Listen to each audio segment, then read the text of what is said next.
Hey, I'm Nashi. I'm Rezlar. And I'm Frosty. Welcome back to the Value Pack. Hold on, I have to gear check Nash right now. Alright, that is some bull chapter. Dude, he CC'd me how to dance. What's happening? Rezlar! People look at you like you're crazy, and they refuse to admit that it's pay to win, and just scream that it's pay to convenience! It's pay to convenience! Big money, big money, big money, Big money! Oh shit, we got it! We fucking got it! And welcome everybody to another episode of the Value Pack. We're going to try and make this relatively quick, but we do have quite a few things to get to, including several weeks of comments to catch up on. Before we kind of get into anything here, I feel like shit. Nyashi might have to leave at some point in the day in the show because he's got shit he's got to take care of. So yeah, bit of a scuffed week, but a lot of global labs changes that we got to get to, including some Musamewa stuff. So we're gonna try and power through, make it happen, get through all the comments, But first, before we get to any of that, got to thank our lovely patrons. Hawaiian Eye Has Issues, Jeremy Johnson, Calahad, Melt on Your Mouth, Minaria, Slytech, Talus X Septum, and thanks. Appreciate you guys for supporting the show and everybody else that is supporting us on our individual Twitch streams. All that stuff can be found in the description of the video or audio or whatever you're consuming the podcast on.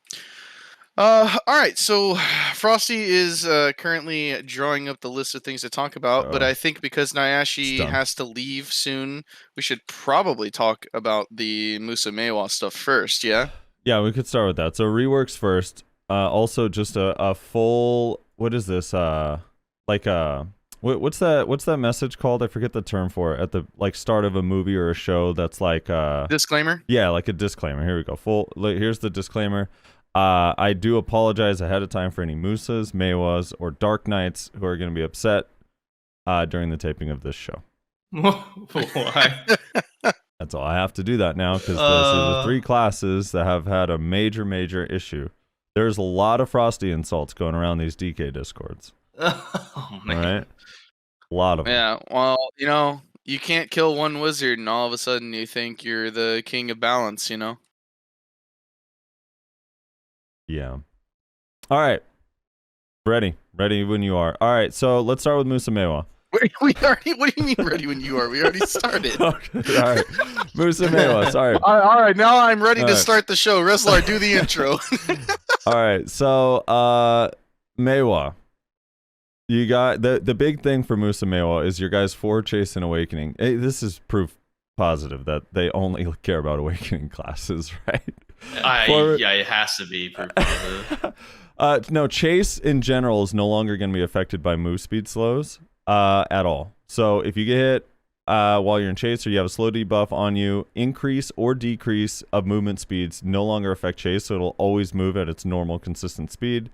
The downside being that Chase is only the forward Chase is actually faster than before, and it is a lot faster, but back Chase, pre-awaken Chase are not. So Nyashi, you speak for all Mooses and Mewas here when it comes to Chase. What are your feelings on this? Well, don't say I speak change? for Mooses. Yes.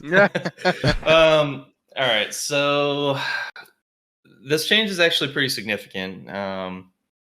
It's gonna basically change the game for Musamewas as far as just doing any sort of PvP content, whether it's large scale or 1v1. The fact that Chase isn't being slowed down by any sort of debuffs is going to be huge, because our positioning is key, and that's what gets us caught all the time and killed, is just being slowed. It's just too easy for some classes to manage that. Not every class, admittedly, but for some it's just way too easy, especially the meta classes. But yeah, having the ability to just not get touched by slows anymore for our movement is huge. Yeah. I kind of have a feeling this will probably go a patch or two before they decide to revert it. I don't know. It's going to be hard to say. Especially when you consider all the damage increases and cooldown adjustments that they've been doing. May was looking really, really strong. Okay, so that, if we could just get that clipped. Oh, Because God. well, the thing is like right now, dude, there's this crazy thing going on where if you feel even a little bit positive about your class, you just get, you get shit hate. on by Yeah. everybody. Well, And it's like, I mean, so I want to ask you this. I want to get your overall take, because I know there's obviously things that aren't perfect, and this is true with every class. There's a bunch of things that you want and a bunch of things that the class still needs, and I have advocated for you guys forever to just give Sleet Step the iframe. That's like a major one. But just yesterday I was reading a comment, is separate from the podcast, that was saying that Maywas didn't get anything they asked for, and that none of the changes so far address any issues with Maywa whatsoever. So I just don't see, with damage increases and movement increases and chase not being affected by slow, how that's possible. But what, from your point of view, if you could... Yeah. So I understand what they're saying. Like, basically, I even kind of stated that last week or 2 weeks ago, right? Was it 2 weeks ago? Yeah, a couple weeks ago. Yeah, 2 weeks ago. So basically, the issue is like our original outlined issues with our class wasn't really damage. Now, however, with what they're doing with all the reworks, damage is obviously going to be needed to be increased, which is what they have been doing. So our damage is insane on the reworks. Mm-hmm. That being said, the main issues that we were always dealing with was getting slowed, lacking iframes to deal with grabs, which also could be used for damage mitigation in large scale or just avoiding debuffs in some cases. And the other thing was just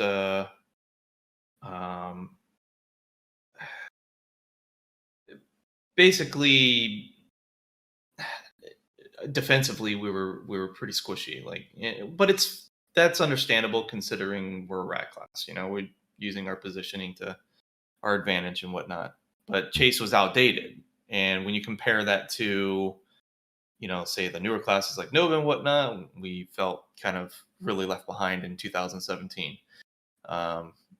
So that's why some of those players were feeling that way. Even I was kind of suggesting that in a way 2 weeks ago, admittedly. It's like I was saying that I still felt like they didn't really address our issues. Mm-hmm. So now that we're on week 2,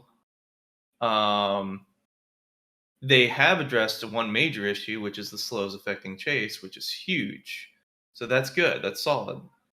I still would like to see an iframe, at least on Sleet Step. Yep. And if they do that, I will not complain anymore about anything. Make it happen. Yeah, I want to hear a happy Nayashe for the first time in my life. It's been 2 years. It'll be a monumental day. All right, so hold on. Let me preface this.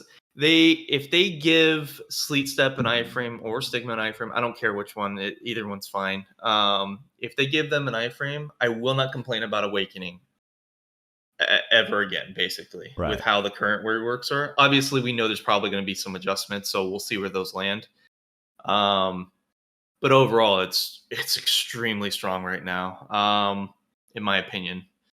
Right. Without really looking at other classes too much. But large scale will be really fun for sure with what they currently did.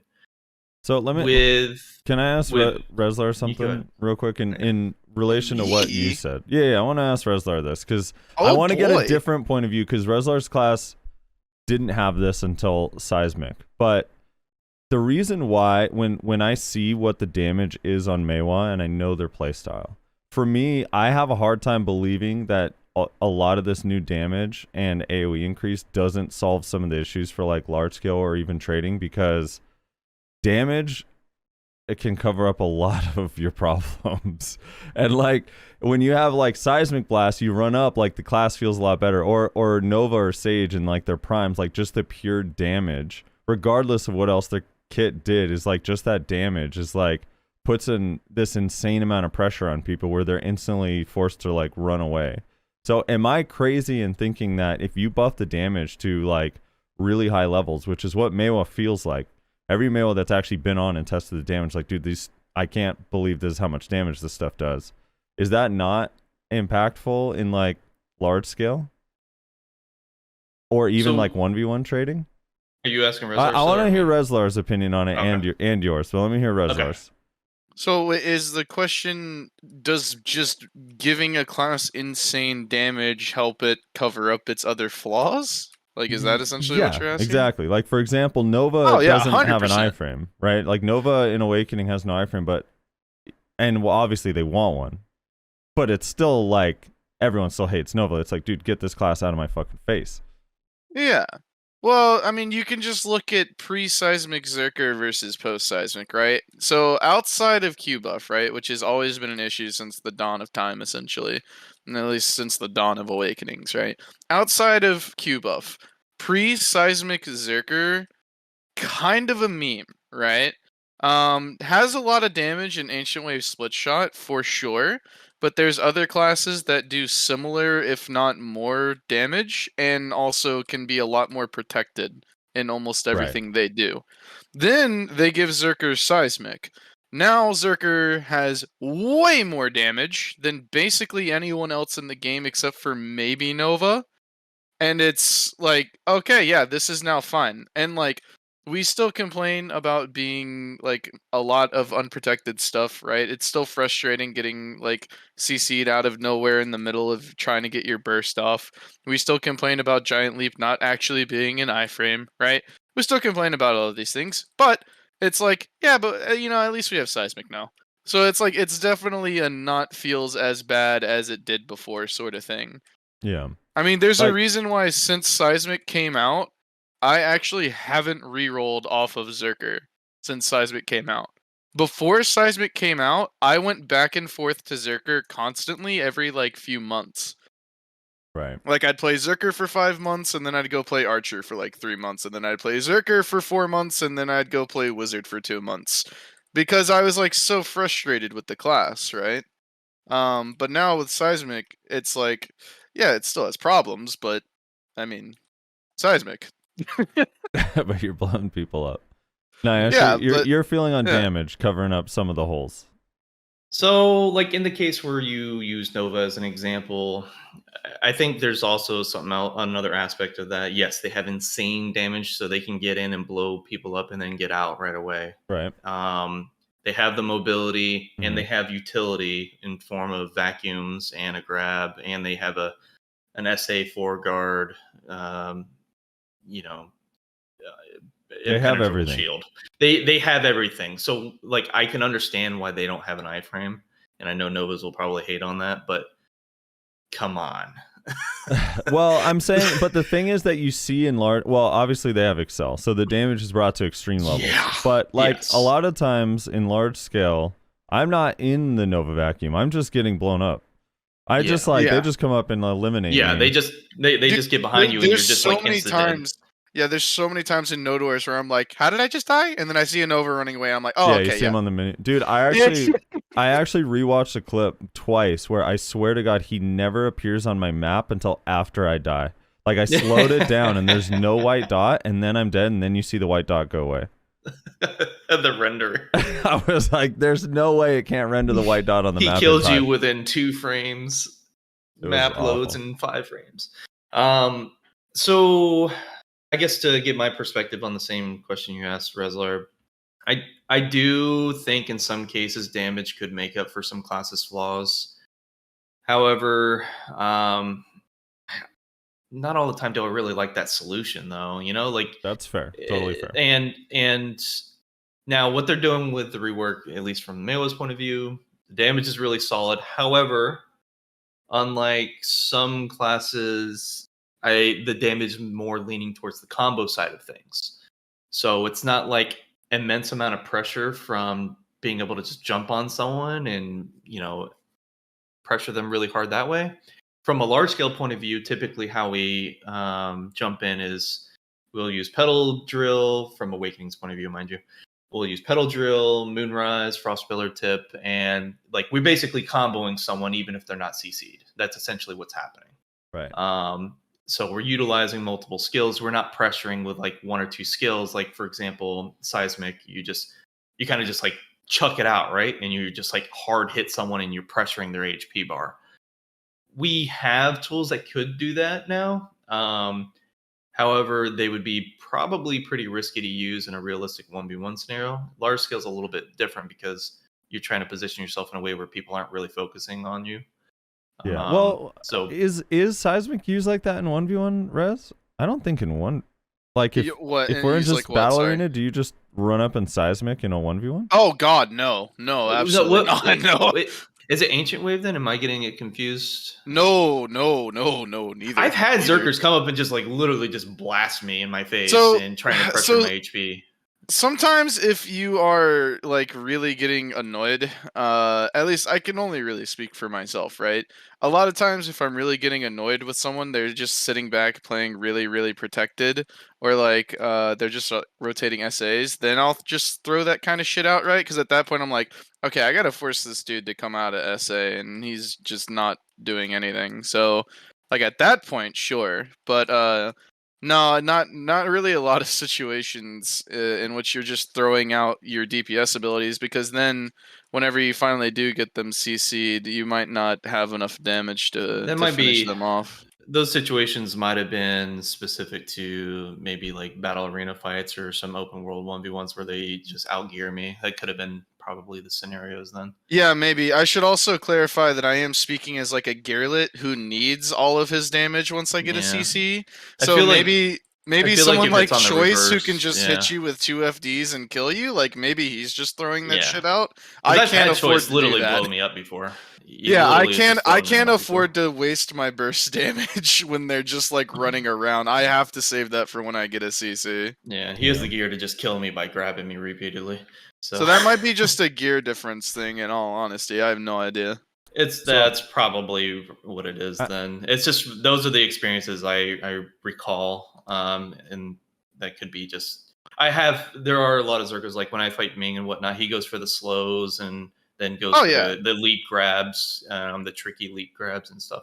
Those are the primary ways he'd catch me. All right, so let me ask you this before I move on to the like other things that changed. But would you say it's fair if Meiwa, and this kind of goes with Musa too, but if Meiwa gets an iframe with Sleet Step, and then the chase thing is fixed, isn't the rest of the changes that you guys really want kind of on PA to change on those classes that are bothering you most, not on Meiwa itself? Yeah, I would say a lot of the issues that we deal with are probably just certain meta classes just kind of being like a little overtuned in some capacities. Yeah, not having any because like at this openings. point, like classes that just don't have openings, like they can just sit in their block all day and go get coffee while we're just trying to like beat them out of it. Yeah, that's the kind of stuff that needs to be addressed on those specific classes. Yeah, there's not really much you can really do on our class to help deal with those, other than maybe giving us a grab that we don't want, or giving us shield break that people would complain about. Like, those would be the only things you could really potentially do, and I think that just overtunes us probably, especially with all the changes we've been getting now with the reworks. I think that would be way too overtuned. I never really cared for a grab on Musa Meiwa in anyways, because we were about positioning. However, not saying I want to grab or anything, but that was with the context that Stub Arrow wasn't being fucked with, and now they fucked with Stub Arrow. So they did buff it up, but I still don't like this stupid animation where you have to cast it. You can at least hold an arrow in your quiver for a minute now, but it's like... The only thing you don't like about it, though, is that your quiver doesn't physically show arrows, right? I think that the RP aspect is killing it. It's really ruining the class. All right. No, I hate this whole system where you have to like RP your way into getting an arrow. Like, why? Yeah. Like, if I do that realistically, and someone looks for that opportunity, like a Nova that's fast enough, or a Sukuno, for example, I'm dead. The moment I cast that RP animation, I'm dead. I think on live server, if someone casts the RP animation, there's no way I'm going to react in time on Kuno. Maybe Nova can. There's not. I don't have a skill in my kit that's gonna get to you before the end of that animation. It's so fast. If you press it and use chase right after, it's really fast. Let me see. I'm not gonna be able to react. There's no way from any distance, unless I'm like point blank range already, or you're trying to use it right in front of my face. I feel like that's like the only way. Say hypothetically, and this could be chalked up to like quote unquote player not paying attention, but say I use my arrow that I already had and I go to like shoot another arrow because I think I have one in the quiver still, and then I do the RP animation in a tight situation, which maybe I'm trying to counter your unprotected CC with a stub arrow, and I just get caught that way. That would be a really sad situation to deal with. What if they change? What if they did it like every 30 seconds? It adds a charge automatically, and you store it. I think that would be fine. And then when you use one, it just starts charging up that second one again, and you could still save one of them. Kind of mess around that way. That would be fine in comparison to this, I feel, but I just don't like this RP animation. Like, all right, I really don't. I think it's so silly. Why? Why would you add the new sticky BSR? Did they change it? Does it feel better? I was told it's sped up now. It still feels sluggish compared to live, but it might be faster than what it was previously. Okay. It's cooldown based, and it's a fucking long 15-second cooldown. So. All right, so Musa. So the stub arrow thing, they made it 1 minute instead of 30 seconds. Yes. For Musa, they added another projection summon to Infernal Slash. And let's see, what else is on Mewa? They lowered the cooldown of Crimson Gust, and now you can. Yeah, that's a Rabam. Pretty useless skill in live. This kind of makes it interesting, but I think ultimately it's probably still not going to be really used. The down attack and down smash aspect kind of give it some combo potential, but I don't know. Right.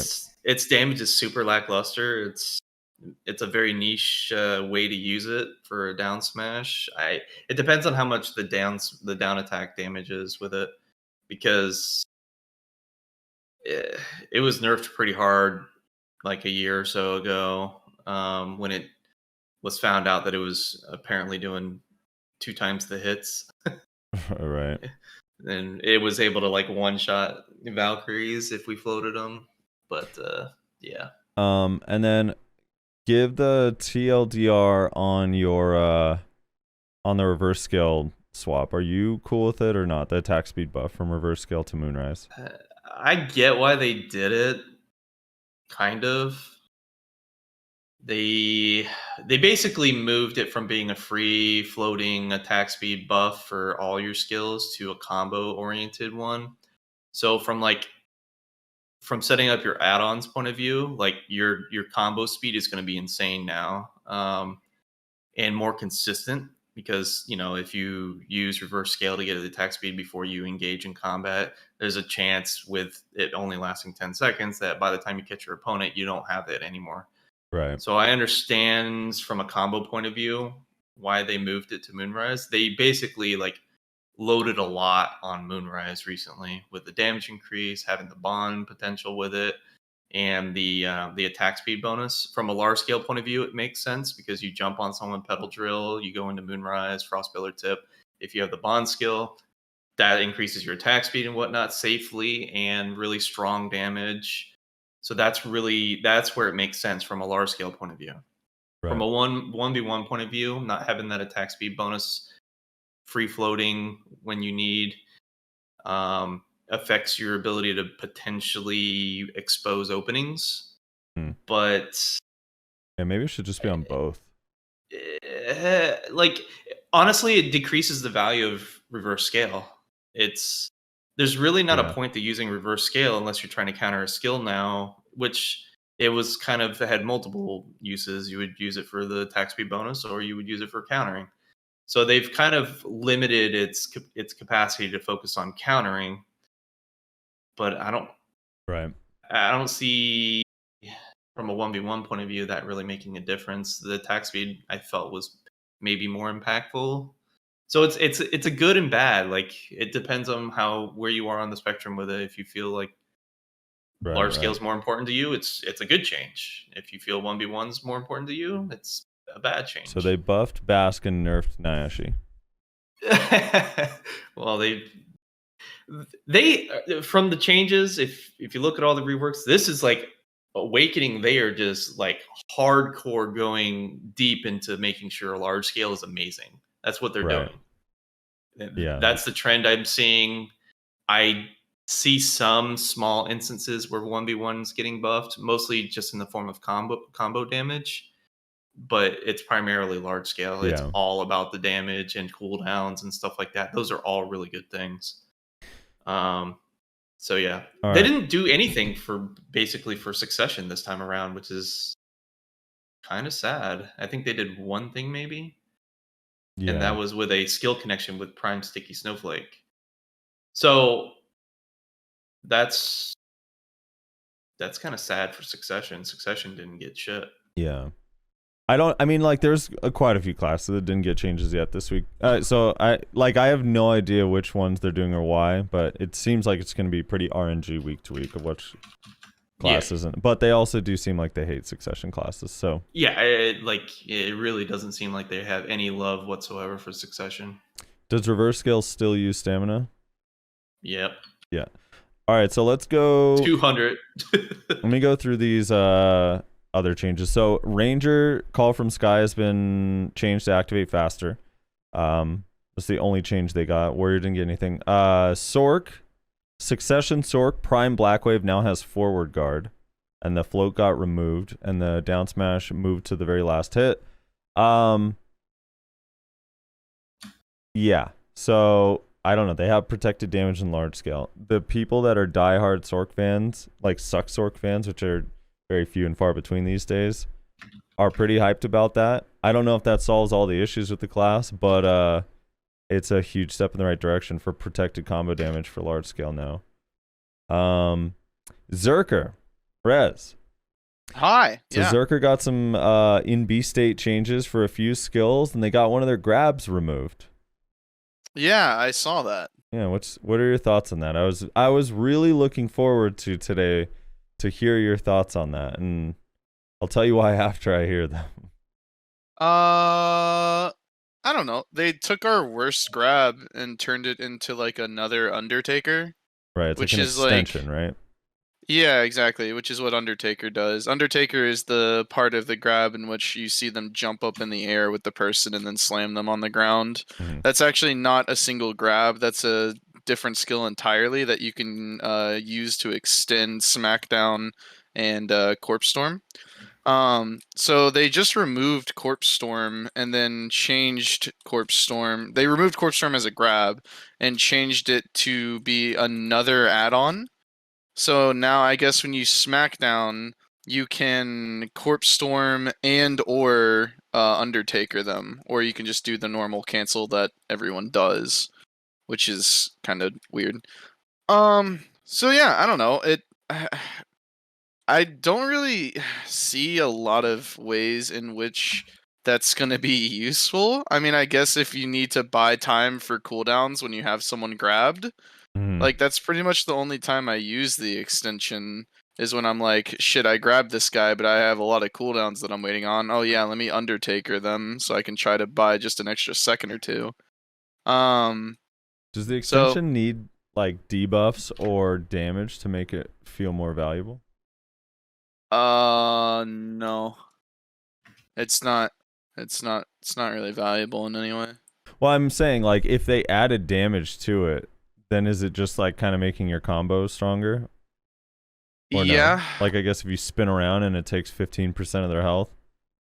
Well, yeah, then it would kind of be like a very necessary thing, which I don't think anybody really wants. I don't think Zerkers want it. I don't think people fighting Zerkers want it. Right. Yeah, I don't know. It's kind of a useless change because they took our worst grab and turned it into something that we'll probably never use. I feel like it seems like a reason to get rid of the grab. Yeah, kinda. But like people are still gonna complain because Yes. you almost never got grabbed by Corpse Storm. So people will be like, "Oh, Zerker got a grab removed," and then they'll go fight a Zerker and be like, "Dude, I'm still getting grabbed." It's like, yeah, because we never use Corpse Storm.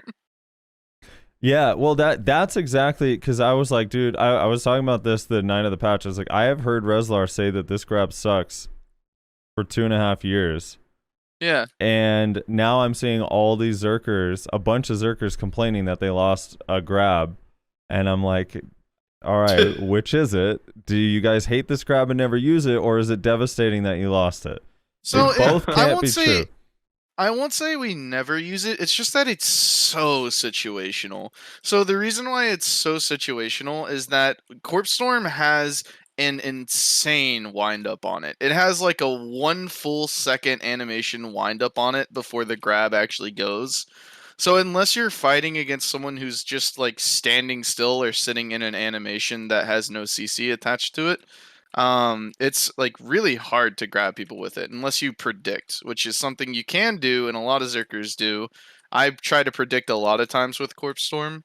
That being said, hardly ever works out.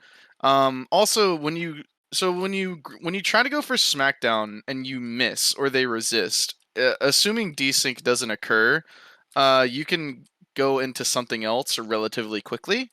The punishing animation is like fairly small. It's a pretty small little maybe quarter-second animation in which you are unprotected.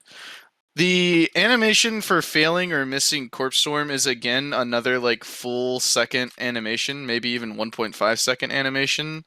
It is SA, but that's why I say that it's very situational, because at that point you're only using Corpse Storm against non-grab classes. Because if you try to use it against a grab class, you miss. Now you're giving them basically a 1.5 second window in which you're just standing still in SA. So Right. I won't say we never use it. Like, I do use Corpse Storm in certain situations, but it's the worst grab by far. It's very situational, and I don't think we lose much by it being removed. But I also don't think anybody gains anything by being removed. That's why I'm saying, like, people are going to be like, oh yeah, Zerker got a grab removed, and then they're still going to complain because you never got grabbed by Corpse Storm. So let's see. They changed Feral Stampede. The charging has been removed. Critical hit rate has been changed to apply in PvP. Cooldown changed from 11 to 8 seconds, and flow after using the skill Windstorm, Shake Off, and Headbutt. It's supposed to improve to link smoothly. I was messing with it for a half second on Global Labs, and it still felt like it had a wind. I feel like if this moved as quickly as Feral Rock, Tackling Rock, it would actually have like catch potential, but I don't know. What are your thoughts on this one? What skill was this? Sorry? Feral Stampede, the shift. Oh, X. the Rabomb, I see. Okay. Yeah, I don't know. I'd like to see Feral Stampede be good again. It was good. I think before the CC changes, when it was a forward guard stiff. Yeah, you saw a lot of Zerkers use it in 1v1s. So yeah, I'd like to see Feral Stampede be good again, especially because that was that was one of our quick catches that you hear Zerkers complain a lot about that still had some risk attached to it because it was just frontal guard, right? So you oftentimes saw a lot of good Zerkers use it to really great effect, and then bad Zerkers would constantly get shit on trying to use it. So yeah, I'd like to see Feral Stampede be good again. I don't know if they're ever going to do that, because essentially to do that, you'd have to make it old Feral Stampede, which maybe, but I doubt. But yeah, I mean, I think it seems like they're trying to slowly push it in that direction without making it that, which is weird. Just make it that so that it can be useful. Because right now nobody uses Feral Stampede. Nobody. Right. So, you don't even bother speccing into it whenever you go into PvP. Like, you just keep your PvE spin because it's such a useless ability. So, all right, here's 2 Flamebuster changes. You can teach me what these mean if you know. It has been changed to return to the standby posture of the Flamebuster skill even after using Flow Ancient Power, and the cooldown, the cooldown has been changed so that the cooldown time is applied after the first fire of the Flamebuster skill. If the cooldown of the Flamebuster skill is returned during continuous activation, the normal Flamebuster fire is fired. What's it telling me here? Can you link me that? I'm gonna have to read Yeah, that yeah. because you just said a lot of shit. I'm gonna have to put my pot grind on pause real quick and read that because I don't know Right what there. the fuck you just I said. put in the Okay, chat. hold on. I have Azu and Chazra. Azu, what does this mean? Let's see. Change to return to the standby posture of Flamebuster skill even. Okay, so essentially after you use Ancient Power, so I think what that's saying, so whenever you press right click, it doesn't actually fire the shot right away. You essentially get in a stance to shoot. And then from this stance, you have to put in different inputs to do different things. So if in the stance you press a movement key, left, right, or back, you do moving shot, right? Or shooting mobility is what the skill is called. If you press right click from the stance, then you do Flamebuster. If you hold down right click in the stance, then you do Ancient Power. So what this is saying is after you do Ancient Power, instead of going to your standby stance, you're going to go back to your shooting stance. That's all this is saying. So it's not a big change at all, really. I don't think. Well, All right, what about the second thing? now I'm wondering if that's another nerf to Q buff. That might be another nerf to Q buff in its functionality, actually. I'm not sure. That might be another nerf to Q buff, actually. Or a buff. Maybe it speeds it up. No, because it would be... I don't know. It might not change it, because you can shake off from that stance, I'm pretty sure. I don't know. We'll have to see. The cooldown has been changed so that the cooldown time is applied after the first fire of the Flamebuster skill. If the cooldown of Flamebuster skill is returned during continuous activation, the normal Flamebuster fire is fired. What the fuck? Okay. Yeah. What is this? What That's is how it? I- What the That's fuck? how I read it too. If the cooldown of the Flamebuster skill is returned during continuous activation, normal Flamebuster. Okay, so what the fuck is this saying? Dude, I have Yeah. no idea what this It's a is mystery. saying. All right. Tamer.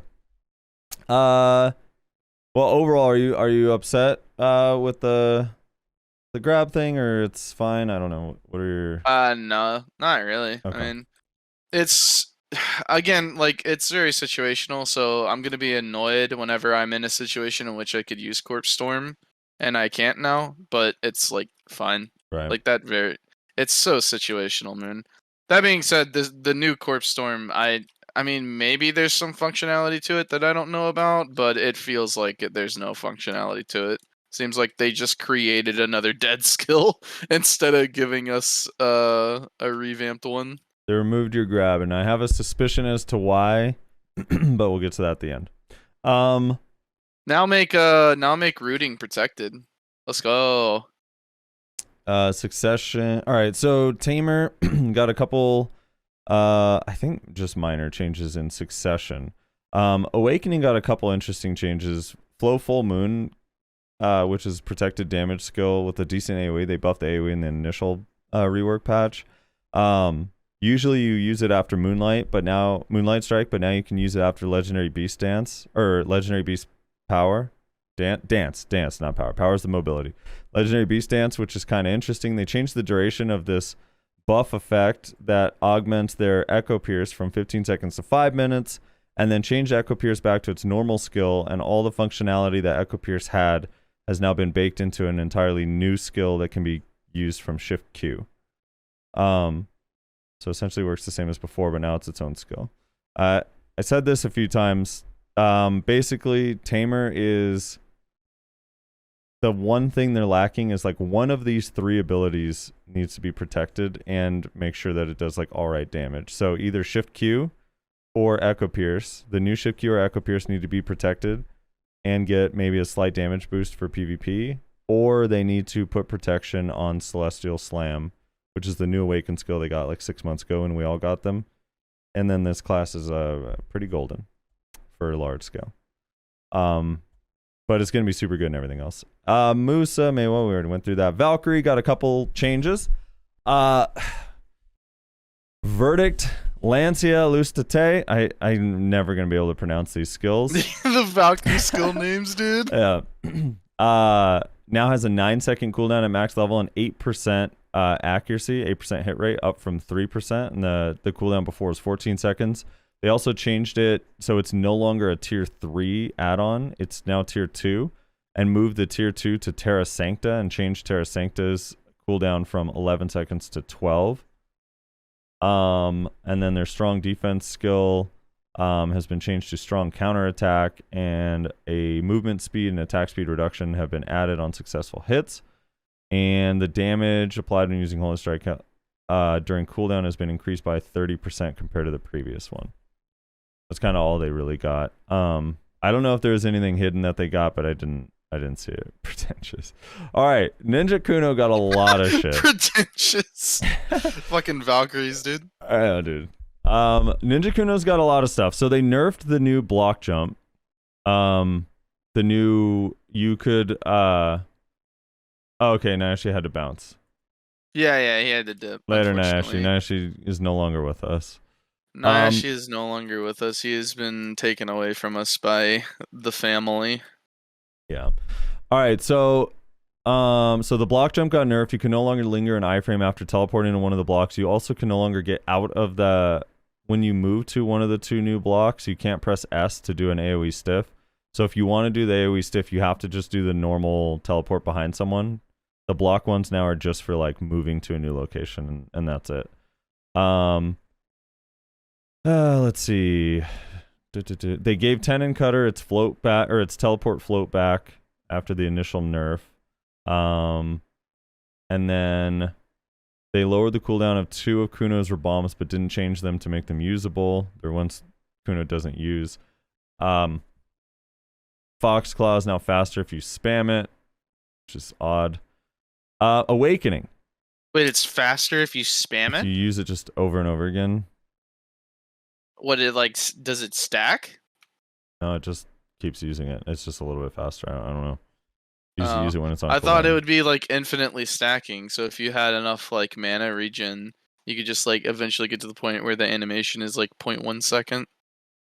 No. Oh, no, that would be hilarious. It just goes faster. That would be faster. it would be totally useless in PvE and PvP, but it would be really funny. No, no, that would be that would make for some meme BM combos.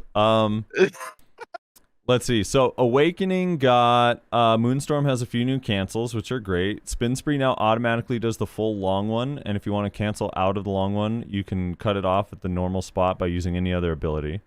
Lunar Dash is they made it so you can grab out of Lunar Dash faster. Lunar Dash got a horrible change that I absolutely need to be reverted. Please, for the love of God. They changed the keybind to do the slash from RMB to LMB, and I hate it so much. So much. I feel like it has absolutely no reason to be there like that. So now if I want to go Lunar Dash into Chakram Rise, used to be forward RMB, hold RMB. Now I have to go forward RMB, LMB, RMB for absolutely no additional gain. Please change it. I don't like it. Please go back. Chain Crash is much faster. At first I didn't realize how much faster it was, and then I went back to live server and I was like, holy shit. That new Chain Crash is a lot faster. The stamina cost got reduced. Lunatic Discus now is 100% crit in PvE. This change also I'm not a fan of. They removed the knockback on Lunatic Discus and made it forward guard for a little bit longer, but not for the whole skill. So it either needs to be full forward guard or just give back or remove the forward guard and make it the way it was before. I actually prefer it being the way it was before, personally, but it either needs to be fully protected or just not protected at all and give it the knockback, please. And then Dance Macabre, so this is the one where you kind of throw the disc out and then leap to it. They buffed it a lot back on the initial release to the distance, and now they gave it a stamina cost, but lowered the cooldown by 6 seconds, which I think overall is a huge fucking buff. Halo, which is the spacebar skill. These Kunos sure are getting a lot of buffs. They're getting a lot of cool stuff. Spacebar. What the hell's going on around here? The Halo is supposed to not use stamina now, which is just the spacebar like block skill. That's a DP debuff for mobs, but it does still use stamina. I think it's just bugged, and that's kind of it. So yeah, that's a Kuno stuff. Really, really cool changes overall. Only the Lunatic Discus one and the keybind change for Lunar are questionable. Hey, hold on. We got I see Danny in your chat, Frosty. Yeah. Danny, Corpse Storm change. What? Are you upset about it, Danny? You upset about the Corpse Storm change? Because he's a suckzerker, right? He already has one less grab than I do. you can't even figure out how to use it. It's because it's lying in the description. I was using it after, like, if you hold RMB, you just hold RMB after either Rock Smash or what's the other grab called? Right Smackdown. above. Yeah, Smackdown. Rock Smash or Smackdown, just hold RMB, and then it does like the added spin that you see in this animation. This is Corpse Storm basically that's spinning. So yeah, I don't really care to be honest. But Danny, how do you... much? I'm just upset I lost another essay linger on it. See, he looked at that as an essay linger.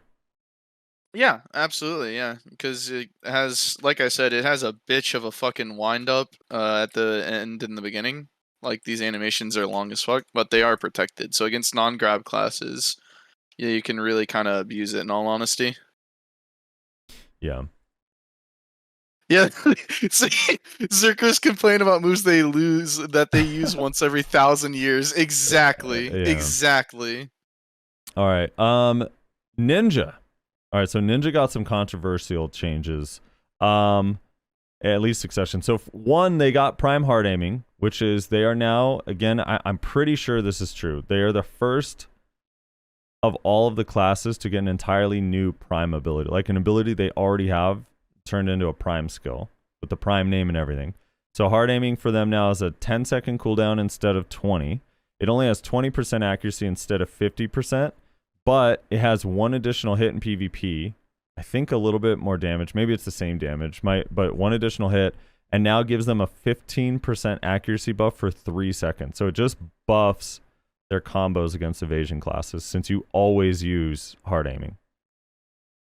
It's pretty nutty. Pretty nutty change. It's bugged on Global Labs, so it's not working, but And that's on Ninja? That's on Succession Ninja. Prime Congrats hard aiming. on the rework, I guess. Well, here they got a couple other little things, all right? This time they were not forgotten. So they can now use Alert Stance after Chaos Spree and Blade Spin, and I think Red Rain. Is it Red Rain as well? Yeah. But they gave a cooldown to Alert Stance of 6 seconds, so when you use it on cooldown, it moves you less distance and doesn't have forward guard, which most of them are pretty unhappy about. I think most would be pretty okay with it if the cooldown's lowered to like 2 or 3 seconds, but at 6 seconds, it's definitely like overall a nerf in their forward guard protection, which is odd because they don't have a whole lot of forward guard in the kit in general, since they don't have an S block or anything like that or Q block. So yeah, hopefully that cooldown gets lowered. They're pretty upset about that overall. Let's see. They added 50% or changed the critical hit chance on Blade Spin to 50%. They sped up Fox Claw if you use it after Smokescreen. The attack range and damage of Black Moonlight is now it's equally distributed across all hits, so no matter where they are, it does the normal full damage. Stamina consumption of Evasive Shuriken Malice has been reduced, and critical hit chance of 50% PvE has been added to Red Rain. So a couple of PvE buffs as well. PvP overall would be buffed if they lower that cooldown, but until that's lowered, they're gonna feel pretty upset. All right. So going down, Awakening got a bunch of changes, a lot of fucking changes. Sudden Decapitation now has an attack speed buff and forward guard, and doesn't have a CC. Drastic Measure, they removed the bound, just made the whole thing super armor. Vacuum Slash now has forward guard, and you can cancel into the 4th hit. The 4th hit also is a bigger AoE now, has a fancier animation and 2 additional hits. Also now has down attack. When they use Core Murderous Intent, it now has a super armor to linger. And the activation speed of Seamless is sped up. Mock Explosion has a few new ways to use it, after Flashing Light as being one of them. And the phenomenon in which movement slows down the hitting the Serpent Ascension skill has been alleviated. So I guess Serpent Ascension is going to be more, I don't know, faster when you're actually hitting things. It was like slowed down or bugged. So yeah, Awakening Ninja got a bunch of buffs. Wait, Ninja. Wait, pause. Yeah. Is that saying that they removed hit stutter on that skill? Is that what that's saying? Well, this skill doesn't move them, so I don't know. It's just like it's when they were hitting targets, sometimes it does like a longer animation. It was like bugged. Interesting. It's not when, I don't think it's when, it's not when they're getting hit. I think it's when they're hitting. Okay, think. but see, I feel like I have skills I feel like Ancient Wave does that sometimes, Or where it's I'm like like, sped up or slowed down when you hit a target. it feels like it's slowed down randomly, where I'll be like, why do I feel like that animation took longer than it normally does? Yeah. Maybe they need to look into that for others, because I bet you there's a lot of other skills that are like that for a lot of other classes. Rujing said typical Zerker mains making other classes problems theirs. No, I don't know why that's funny. It's dude, you can't tell me that's probably not on a lot of other classes' No, for abilities sure. too. That was a Tenon Cutter problem too, where it's randomly fast and randomly slow that they also fixed. There's definitely a lot of skills that have that issue. I do want to point out that Succession Kuno did not get any changes to benefit it in large scale whatsoever. Probably for the now best. 2 straight weeks. I mean, it's like it's just interesting because 90% of the changes seem 100%, or 90% of the changes are 100% geared towards large scale, and Kuno got none of them. Suck Kuno got none of them. Wake and Kuno got a bunch. Suck Kuno didn't get any. It's very strange. Anyway. You know what I wonder? You know what I just realized? What I think it might be. Now listen, I'm no goddamn video game programmer, right? Let's get that out of the way first. But I just thought about something regarding both, because you said it's Serpent, right? Yeah, Serpent Ascension. And Ancient Wave, because I feel like it happens a lot on Ancient Wave. Okay. Don't both of those skills have like some distance that they like move? Like, doesn't Serpent kind of like move forward slightly? Serpent does kind of jut you forward a little bit, yeah. I'm not talking about the character. I'm talking about the actual like where the damage is located, right? I mean, it's a frontal cone. Is it a frontal cone? Okay. Serpent, yeah. Okay. I don't know. I was thinking maybe I wonder if it might have something to do with like a similar thing to Hit Stutter, but for actual like effects, right? Well, Tenon Cutter totally moves your character around, and it was having that issue pretty bad. Right. But that has to do with your character moving. I don't know. That's weird. They need to look into this shit. Because I bet you there's a bunch of abilities in a bunch of other classes that have that issue, where occasionally it'll just randomly be like, why is this slow? Yeah. Anyway, the TLDR of Ninja is Awakening got a lot of really cool changes. Suck got a few really cool changes, and then one change that upset them so much that they all... Well, it's funny too because the change has made them go from... like normally you get a change that you don't like, and like, please revert it. But I see a lot of them are like, revert it and make it way better. Their movement is already really good. I don't think their movement needs to get buffed. I see a lot of people saying revert it back to the old alert stance. It does not need to be old alert stance. I'm sorry. That shit's already so good. All right. Alert stance is pretty nutty.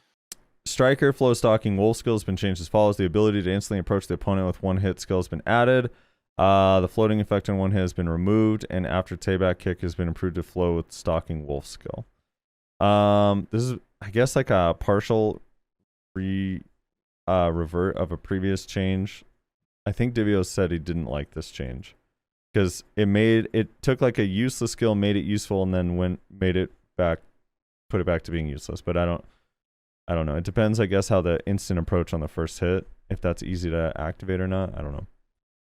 I didn't get to test this one out. Striker Suck is as strong as it has become.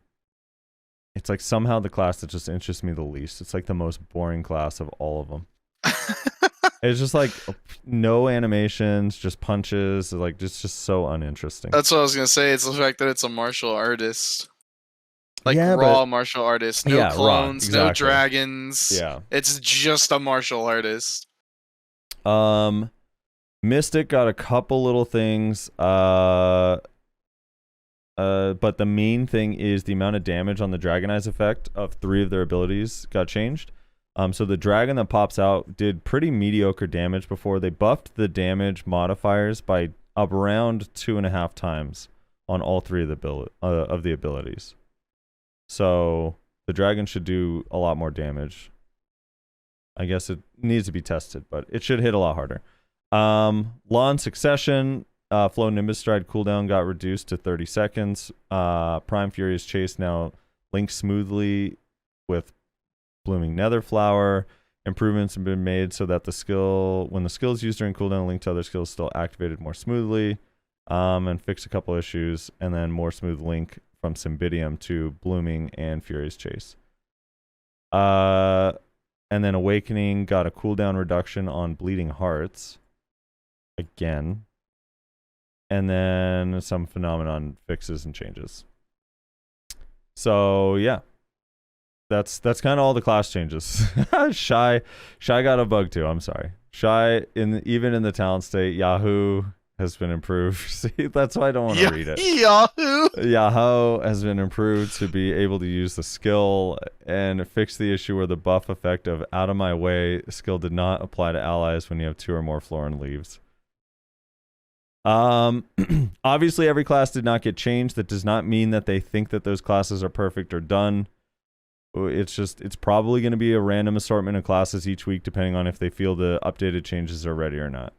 That's all it is. I saw a lot of Dark Knights say, "Oh, guess we're not getting anything else." I saw a lot of other classes just, guess we don't get anything else. Guess Sork, like, oh, okay, I guess they think they fixed us. They didn't. A lot of that. And Archer, for example, Archer and DK are 2 that are probably going to get a lot of changes still, and they just weren't in this patch. I wouldn't stress out about it too much. You know what we need to start doing? Yeah. Every single time we have a guest on, we need to play made up Shy skills with them. Oh, Where we have like 5 Shy skills, right? Or like a mixture. Some of them are real, some of them aren't, and then they have to guess whether it's an actual Shy skill name or not. Mm-hmm. I like that. Poor Shies, dude. The first example would be 1, 2, 3. Count with me is 450% times 7. Is the damage correct or is the name wrong? Yeah, and Rujing's pointing out that art meetings are happening. So classes are like people that were part of the ART program. Individual classes are having meetings. I guess this weekend Musa was meeting. I don't know if any other classes were, but it's like different every week. So some of the changes are also going to be based on the feedback from the ART, and a lot of the classes haven't had their meeting yet, or they just had their meeting, so nothing's been implemented. But there's still, the reworks are not done. They're going all the way through November with changes, and probably into December. Despite what you might see people saying on Reddit for some strange reason, the reworks are in fact not done. Yeah, some skills still don't even have an icon. Or in the case of like Prime Shadow Clone still doesn't have an animation for some reason. It's just invisible. All right. So that was that. That's the rework changes. There's probably gonna be those every single week. So yeah. Yep. What ties into this, I wrote this out of order. I should probably talk about this, but they said they're gonna write up a future dev note for all regions, and it's gonna be something that's not gonna be written on Global Labs. This is in relation to some of the feedback that they've received. So here's what they said about it. They said, first reboot of characters was applied, and that's implying that the first iteration of all the reboots is up, and they're going to listen to feedback, etc., etc., etc., make changes. Say, although the first stage of each character has been made, I think there are still many shortcomings. Over the next few weeks, I'll do my best to develop it so that more people can repay the affection they have for their character by focusing on the end without being shaken. We patch every week, but it's difficult to include everything in 1 week. This is what I've been saying 1,000 times to try to calm people down. Even if it is not enough, we will continue to patch every week, so we would appreciate your feedback. Additionally, and Rez, I don't know if you even noticed or read or heard about this part, but this is very interesting to me. Additionally, as mentioned at the outset, we are seeing and hearing a lot of feedback as we work on this reboot. Many of these opinions are related to the following topics, and there are many things that need to be judged carefully. Yes, I did see this. Overbalance of grabs and guards, which I believe is referring to super armor block classes and grab classes. Balance of the number of defense skills per class and the effects of CCs. The PvE difference in classes and pet damage. 3-minute buffs and basic passive effects and resistances. Through this character reboot, we are improving and upgrading the performance of existing classes, the so-called old character. We would like to provide additional guidance on the future direction of the above content, so these things here. However, this is content not from the Black Desert Lab.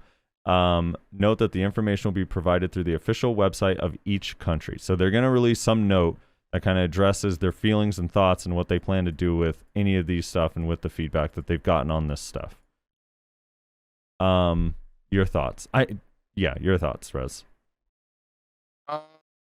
Yeah, I mean, those are things that are issues for a lot of classes, so it's good that they're addressing it at least, you know? Yeah.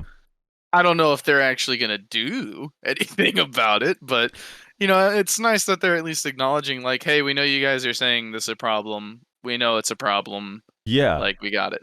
This is I'm pretty sure this is the first time they've, maybe in the history of the whole game, but at least in the recent era of the last like 2 years, that they've ever publicly said or acknowledged that people are complaining about the imbalance of grabs. Mm-hmm. And guard classes. So that's it. At least acknowledges that it's in their minds, and not just they're not completely oblivious to it. Yep. And I mean, communication is key, right? And that's been one of the biggest issues with Pearl Abyss is the lack of communication, right? That's one of the biggest issues that we as players have always had with this fucking company. Part of that is that they're Korean and we're the West, but part of that is also that they just don't communicate as well. And they've been working on that a lot over the past like year or so. And I think this is another good step forward of like acknowledging that a problem exists and not necessarily guaranteeing that they're going to fix it, but that they know it exists and they're looking into it, right? Yeah.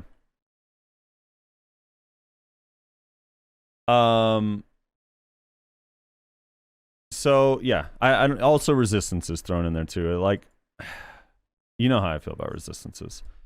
I've asked a lot of people. Someone did a poll. I remember back in the day, someone did a. They were going around asking every streamer, while they were streaming. It was like over the course of like 3 days. They asked like a bunch of people how they felt about resistances, if they got removed or if they whatever, and it was like 90, like I don't remember how many people totally that they asked in total, but like the amount of people that said just completely remove them or they're bad for the game was like 95%. Like there was like, it was so one-sided that it leaves me wondering why they haven't been addressed for this long. Yeah. Yeah, I don't know. It's a problem. I mean, it's another one of those things, right, where players have been complaining for such a long time and nothing's been done. But yeah, who knows? We'll have to see.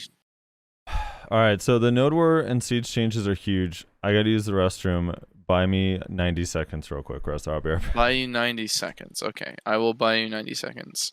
I don't have the notes in front of me, so I'm gonna do my best to recollect what they are, and then we'll have Frosty. We'll have Frosty read the actual notes. But essentially, I hate to break it to everyone, they're turning all the content into T1s. So they're bringing gear caps to T2s and T3s, and they are also introducing number caps again, like the number of members you can bring to a war.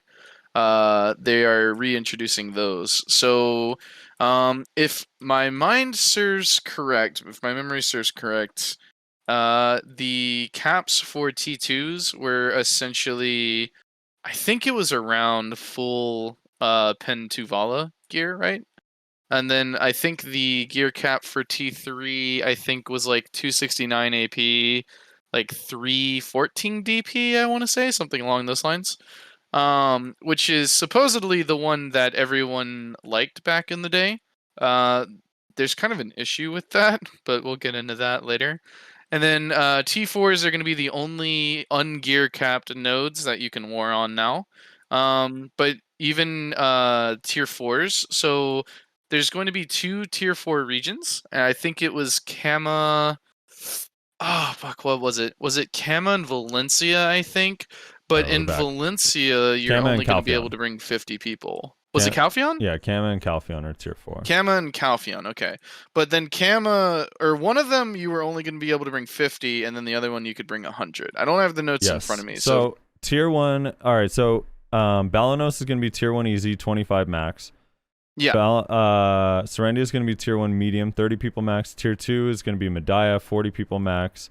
Tier 3, Valencia, 50 people max. And then tier 4, Kama is going to be uncapped, 50 people max. And tier 4, Calpheon, uncapped, 100 people max.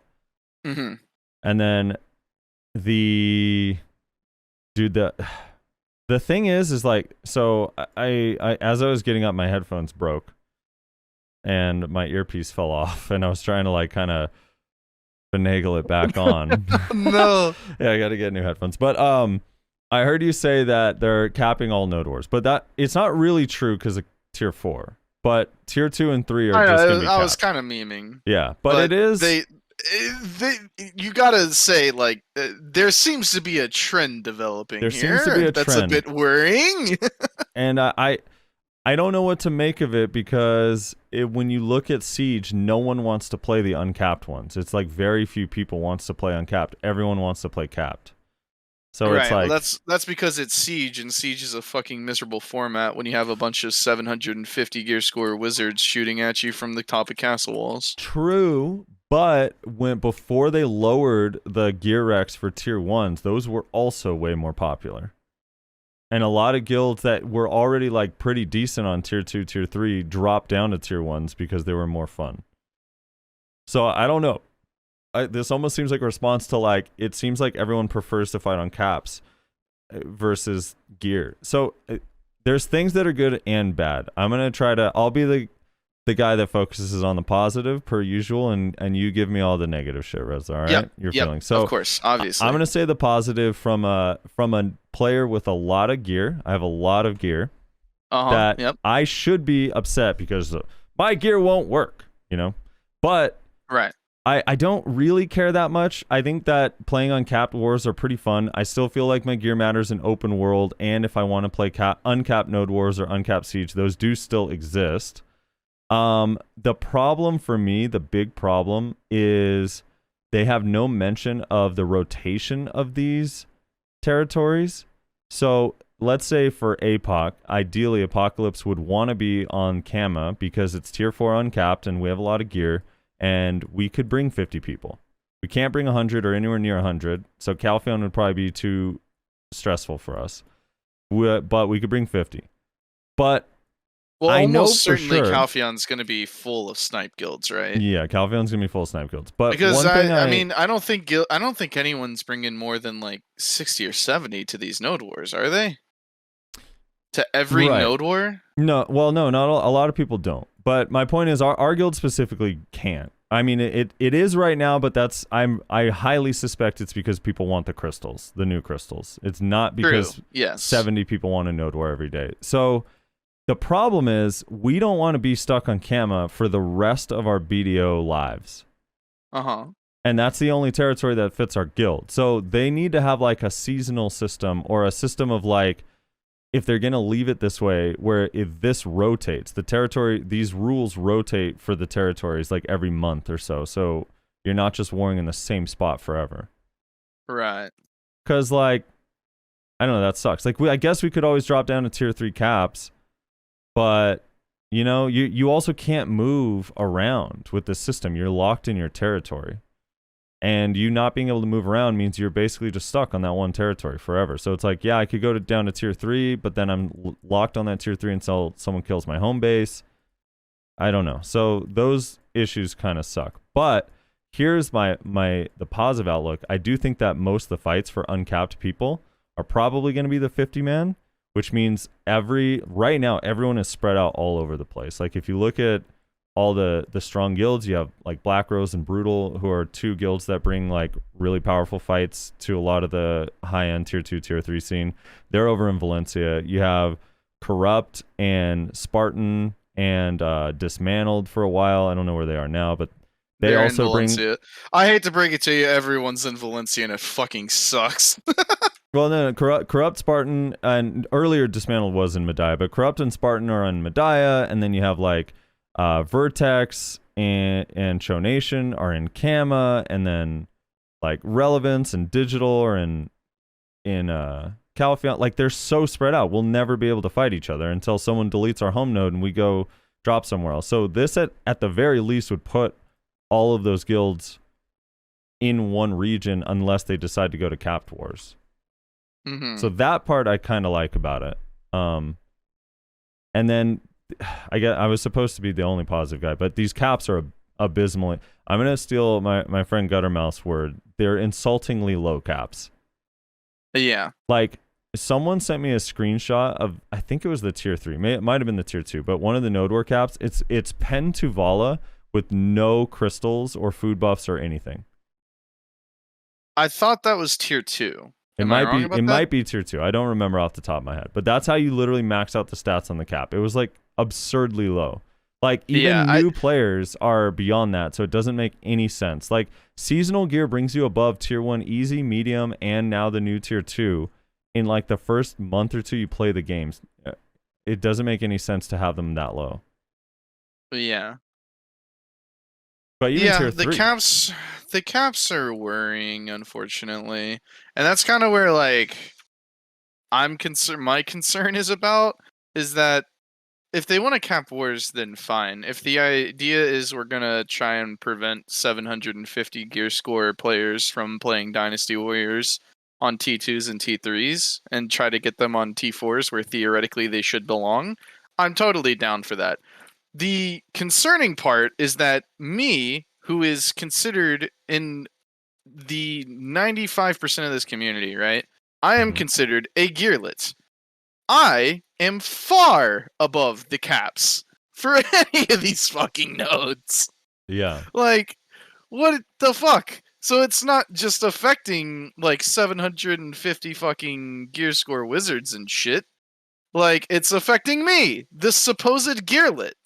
Like, what the fuck? Are you telling me that I am supposed to go fight the 750 gear score wizard on T4s? Fuck no, he's gonna kill me. Yeah, it is funny from my point of view where I look at like my gear and I'm like, and then I look at you and like Nihilus, who are both complete gearlets, and both of you are completely overgeared for all of these caps, is actually weird as hell. Yes, exactly. So it's like, okay, if you want to stop people from playing Dynasty Warriors, I'm totally 100% down for that, because I fucking can't stand it whenever you fight these guilds that are like, most of them are gearlets just like me, and then they have like 2 members that are running around with, it seems like they have AP and DP pure Blackstones on at all times. And it's like, there's that one fucking guy that's just gonna kill like 7 people every single time. And it sucks, and it's annoying, so like I get that. But then it's like, oh no, we're gonna bring everyone down to like Tuvala plus pin accessory, like free pin accessory level, and it's like, Yeah. why? You're giving out free pin armors and weapons. You're giving out free pin accessories. You are quite literally just like in no time flat giving out Tet accessories with season rewards. Like, what the fuck? Why is it so low? I also kind of have a problem with so this, I'm well aware that this is going to be very like regionalized, a very personal issue. We in Valencia have been dealing with this fucking weenie alliance for the past month, okay? Mm-hmm. It's an 8 guild alliance that just holds the same fucking Are they called 2-3 nodes. the Weenie Alliance, or is that what you call them to insult them? That's what we refer to them as. Okay. They're the Weenie Alliance. It's Weenie Hut Jr. over there. So the Weenie Alliance has an 8 guild alliance, right? Our alliance is us and Ego. That's it. Just the 2 of us, right? Okay. How the fuck are us and Ego supposed to 2v8 this goddamn Weenie Alliance with capped gear and capped numbers? Like, see, I totally and I understand that's that. a very personal issue, right? Like, not everyone is dealing with an 8 guild alliance. I'm very aware of this. But like, fuck, man. That's so annoying that we're all gonna get brought down to Weenie Hut Jr. levels in terms of gear and in terms of attendance, and then they're saying, okay, now go 2v8 them. Like, what the fuck? Yeah, I get that. But at the same time, like, I mean that the alliance thing is an issue in and of itself. I don't know. Like that's Oh I guess yeah, you gotta they're bring a absolute bigger cowards that are ruining the game. Absolutely, 100%. But the thing is that I was gonna say is like, for me personally, I'm just speaking for myself and not even really my guild, but this is how I feel. I think it's okay if you stretch yourself too thin and lose a node. I don't think that that's that big a deal.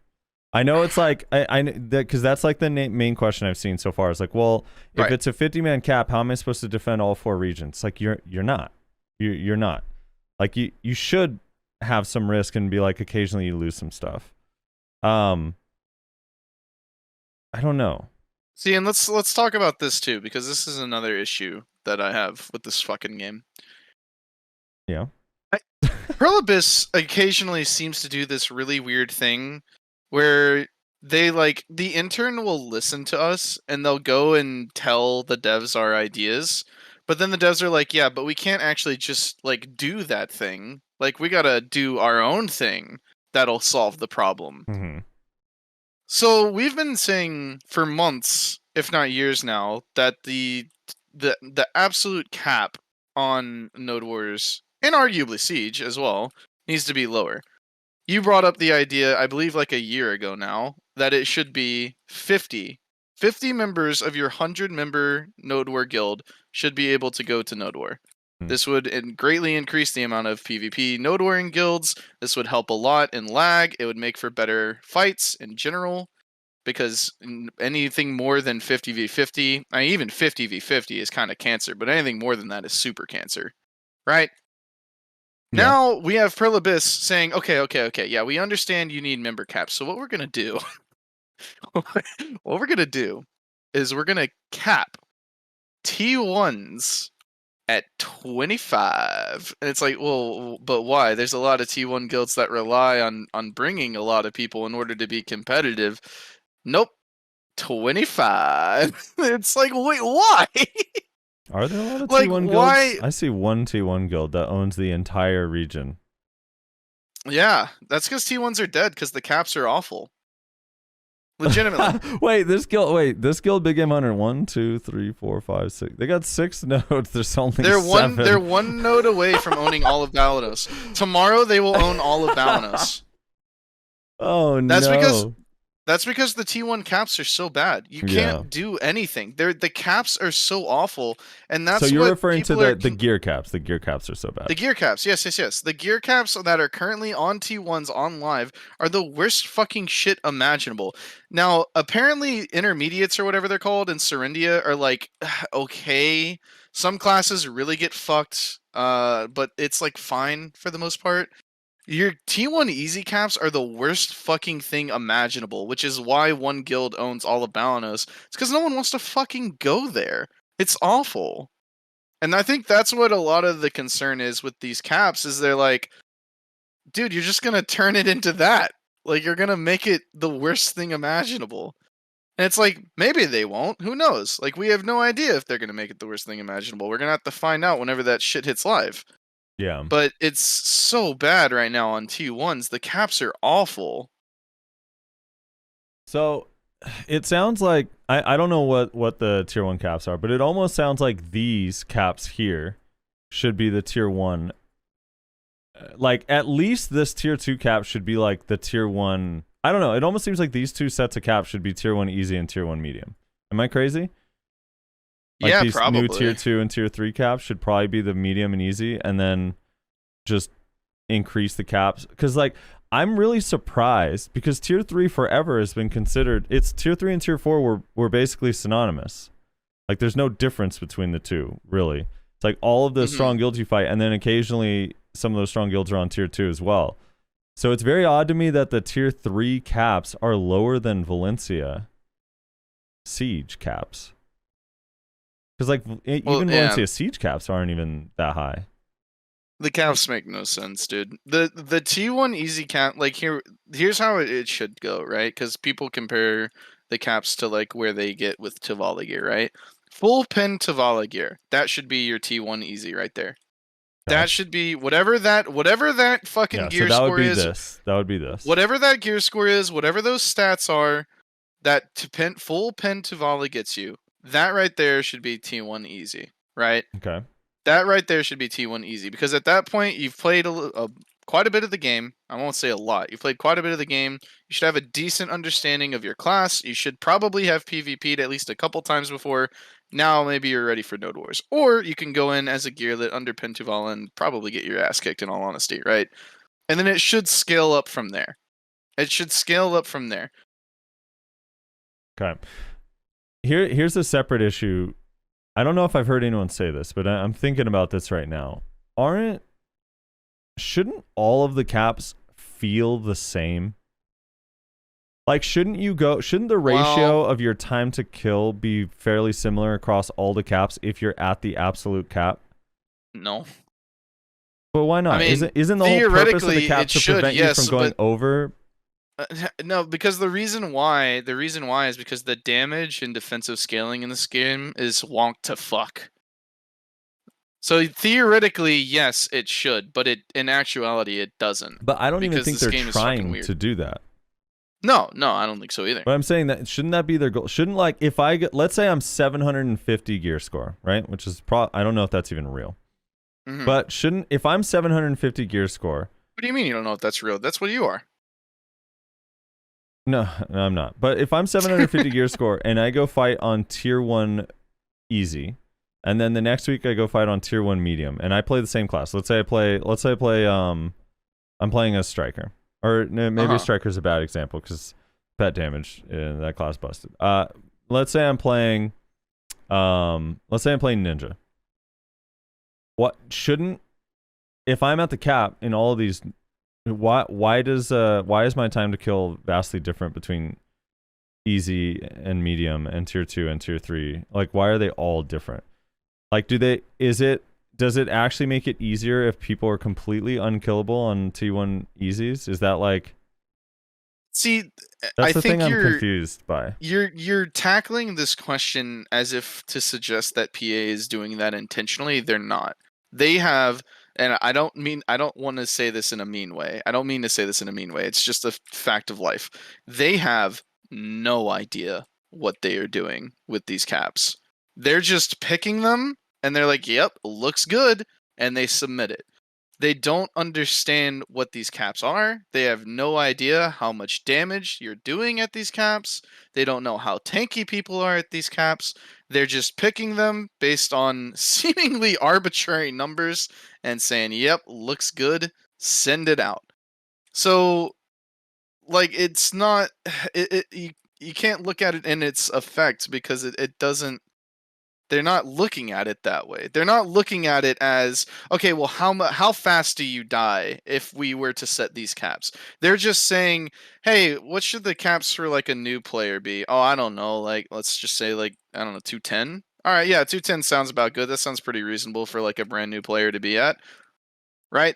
Like, that's what they're doing. They're not going, hey, how much damage do you do at 210 AP and 260 DP? They're just going, yeah, that's pretty easy for a new player to hit. Let's set it at that. Yeah. Like, that's what it is. I mean, I could see there being a little bit of a difference. Like, let's say if in a perfect world you had no special attack evasion and your crits are 100% and you use, like, Serpent on a tier 1 easy, and Serpent does 25% of someone's health, and then on a medium it does 30%, tier 2 it's 35, and and then, like, maybe then it ends and then the rest feel the same. But I think it's odd that on tier 1 easy Serpent does 7%, on tier 1 medium it does 25%, and then on tier 3 it randomly does 12% again. And then on tier 4 it does 70% of your health. It's like, it just completely fluctuates, like, completely randomly. And again, that's because of the game's wonky-ass scaling, right? Like, it's just weird. Yeah, but they can choose the numbers. Well, I mean, every class is different, right? Every class is going to feel different. But if you're playing the same class across all of these different mediums, your damage should feel like it's scaling proportionally, at least in some capacity, or just be the same, since you're capped. Well, no, because you also, like, it's not just your damage scaling, right? It's also defense scaling.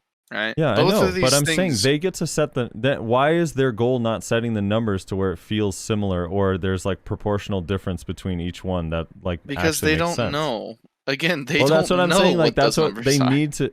Well, maybe they don't have any idea. Although I think it's just math, so I'm pretty sure they could figure it out.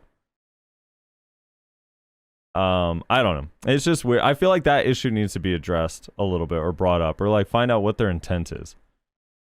Like, cause right, is it their intent that a tier 3 or a tier 2 node people feel more tanky than on a tier 1 medium? Is that intentional, or is that just RNG? Bad RNG? No, that's not intentional. That's what I'm saying. It's not intentional at all. Well, I think that's The only weird. reason the only reason that that's a thing is because that's just what so happens to go down at the numbers that they just randomly chose to pick. I won't say randomly. Randomly is not a good word to use. They do have a reason for choosing these numbers, but it's not relating to damage. It's not relating to tankiness. It's not relating to TTK, which is how theoretically it should be. It's relating to how easy it is to get to that point for new players. At least that's my suspicion. Because if they did it based on TTK, if they did it based on AP or DP, if they did it based on damage or defense, none of these things make sense.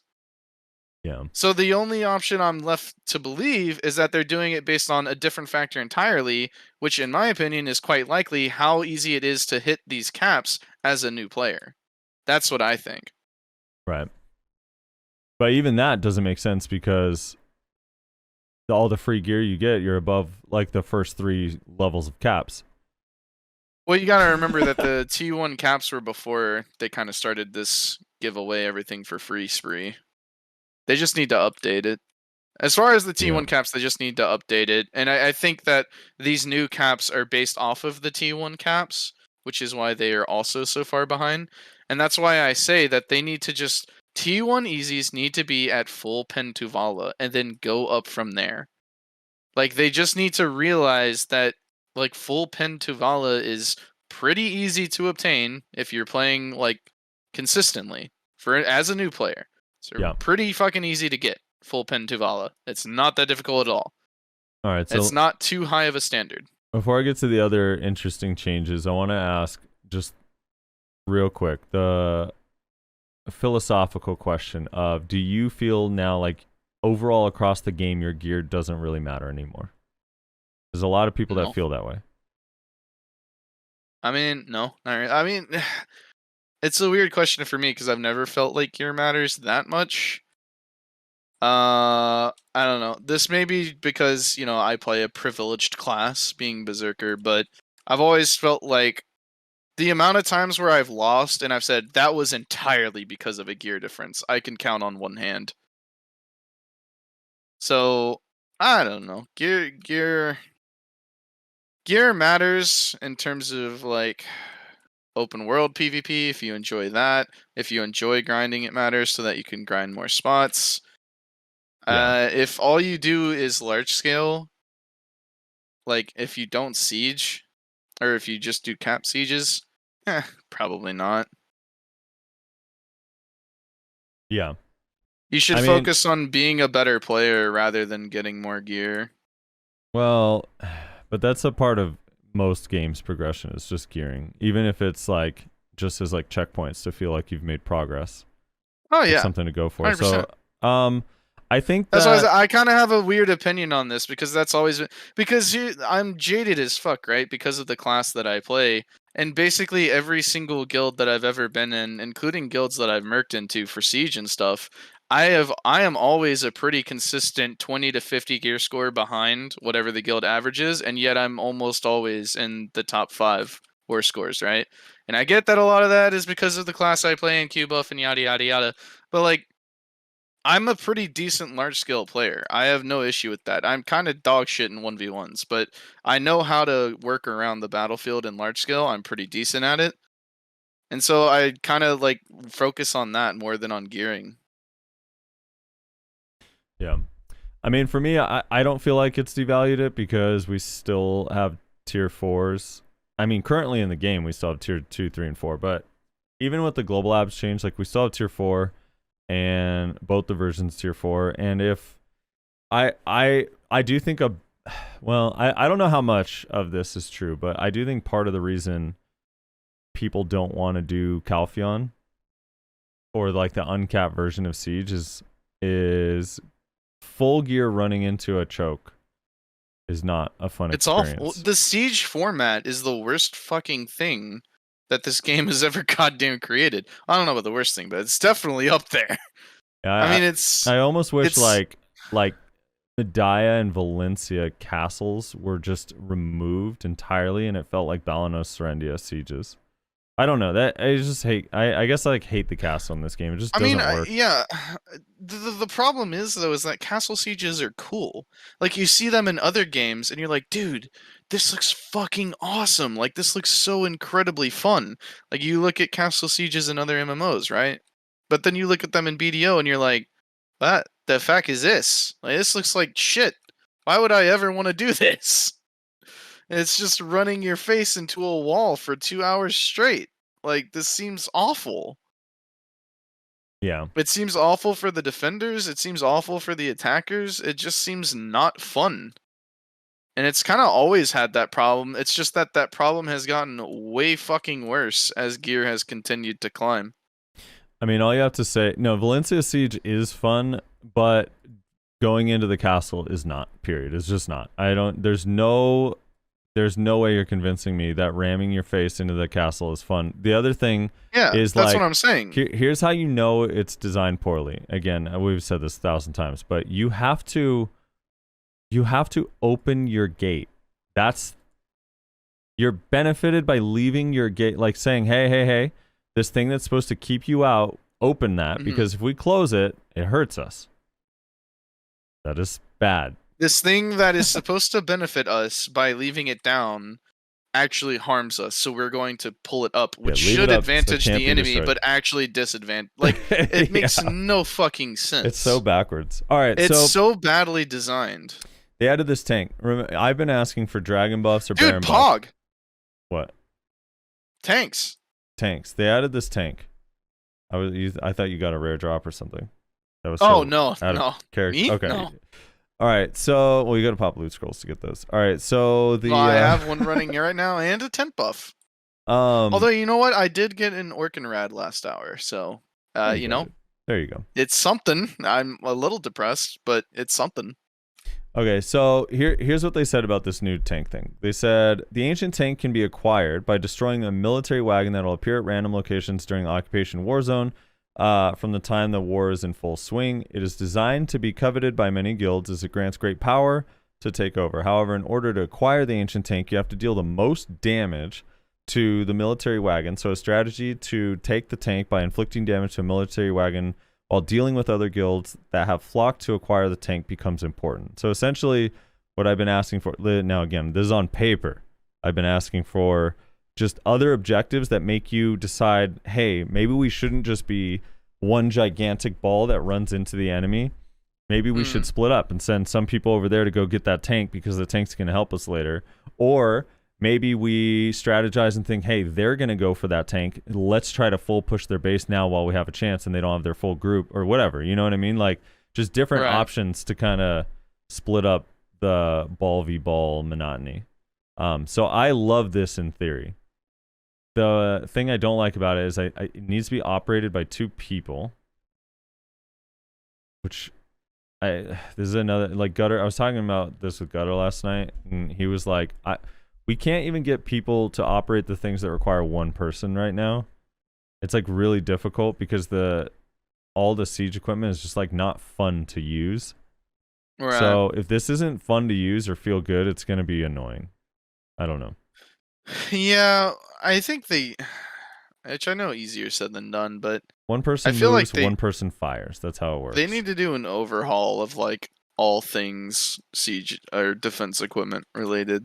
In all honesty, they need to overhaul. Which I know, like they updated the flame towers or whatever, which I think was in this global labs patch. So I'm assuming we're going to talk about it. But no, we got that. That was on live. That was on live server. That was on live. Okay, so now you can do the flamethrower breath on the flame tower. Yeah. Which, like, okay, it's still not fun. Like, I don't know. I feel like they just need to take a look at all of these things, Cannon, Hwacha, Flame Tower, Elephants, this fucking thing, and ask themselves, is this fun for players to do? Because 9 times out of 10, the people that are in Flame Towers are watching documentaries or playing other video games while they're sitting there spamming space. Yeah. I mean, the flame towers are already, like, they talked about in that one dev note, or I can't remember if it was Global Labs or the dev note, but a lot of people suggested just make the flame towers automatic, and I still think Yeah, that like that the should be the siege case. turrets. That would be fun. Like, if you can't make it fun, then just make it automatic. I see absolutely no problem with that. Yeah. I was wondering, too, I was thinking about this the other day. Recovery centers are weird. When I first started playing the game, I always thought recovery centers were weird because I was like, oh, recovery center. Like, does that mean I get to go walk up to it and heal? Or is that like I run back and it repair? Like, what does a recovery center do? And I kind of wish it was like, so have you played Battlefield, right? Mm-hmm. In Battlefield they have the game mode where you have to go stand on top of the flag and acquire it. And then while you have the flag, you're gaining points at the top of your screen. Conquest, I think it's called. Exactly. They have that. And I was thinking, what if recovery centers were randomly placed throughout the world and you had to be on top of it and then you acquire it, and while you own it, you have the faster respawn time. So you can randomly throughout the war constantly go to these other locations and overtake recovery centers instead of having them in your base. And that's what gives you the shorter respawn timers. Like, I feel like something like that would be really fun, and not something that, like, because my one fear with this tank, while it's I do love it in theory, and I don't know how strong it's going to be. Maybe it's not going to be that strong, but is the tank going to basically guarantee, like, all right, well, we're fucked now, they have the tank? You know? I don't know. I just think the recovery thing would be really fun too, for like splitting groups up. If there was like, well, I mean, yeah, there's a lot of things they could do. I mean, there's so many examples of like things that they could do, from other MMOs to like other genres. I think this is a good first step in understanding that we as Node War players need something else to do other than slam our face into the face of another guild. mm-hmm. So hopefully they kind of like tank comes out. It's decently balanced. It's, it's worth going for, but it's not the end all be all. And then maybe they can start working on the next thing, right? Yeah. I think that Node Wars could go in a really good direction if they kind of took that approach of like, let's get this like new objective like fairly balanced, but also like fun, right? That's a very important component, is that it's fun, and then we can start working on the next thing. So hopefully they do that. Will they? God knows, but hopefully they do. These tanks. Also, so another thing though, another very important thing that you haven't touched on yet. Unless I'm mistaken, my memory is telling me that this is tied to drilling. Yeah, which we're probably not getting. Which we do not have, and I don't think anything has been said about since they originally announced that it was a thing. So in case anyone doesn't remember, they announced...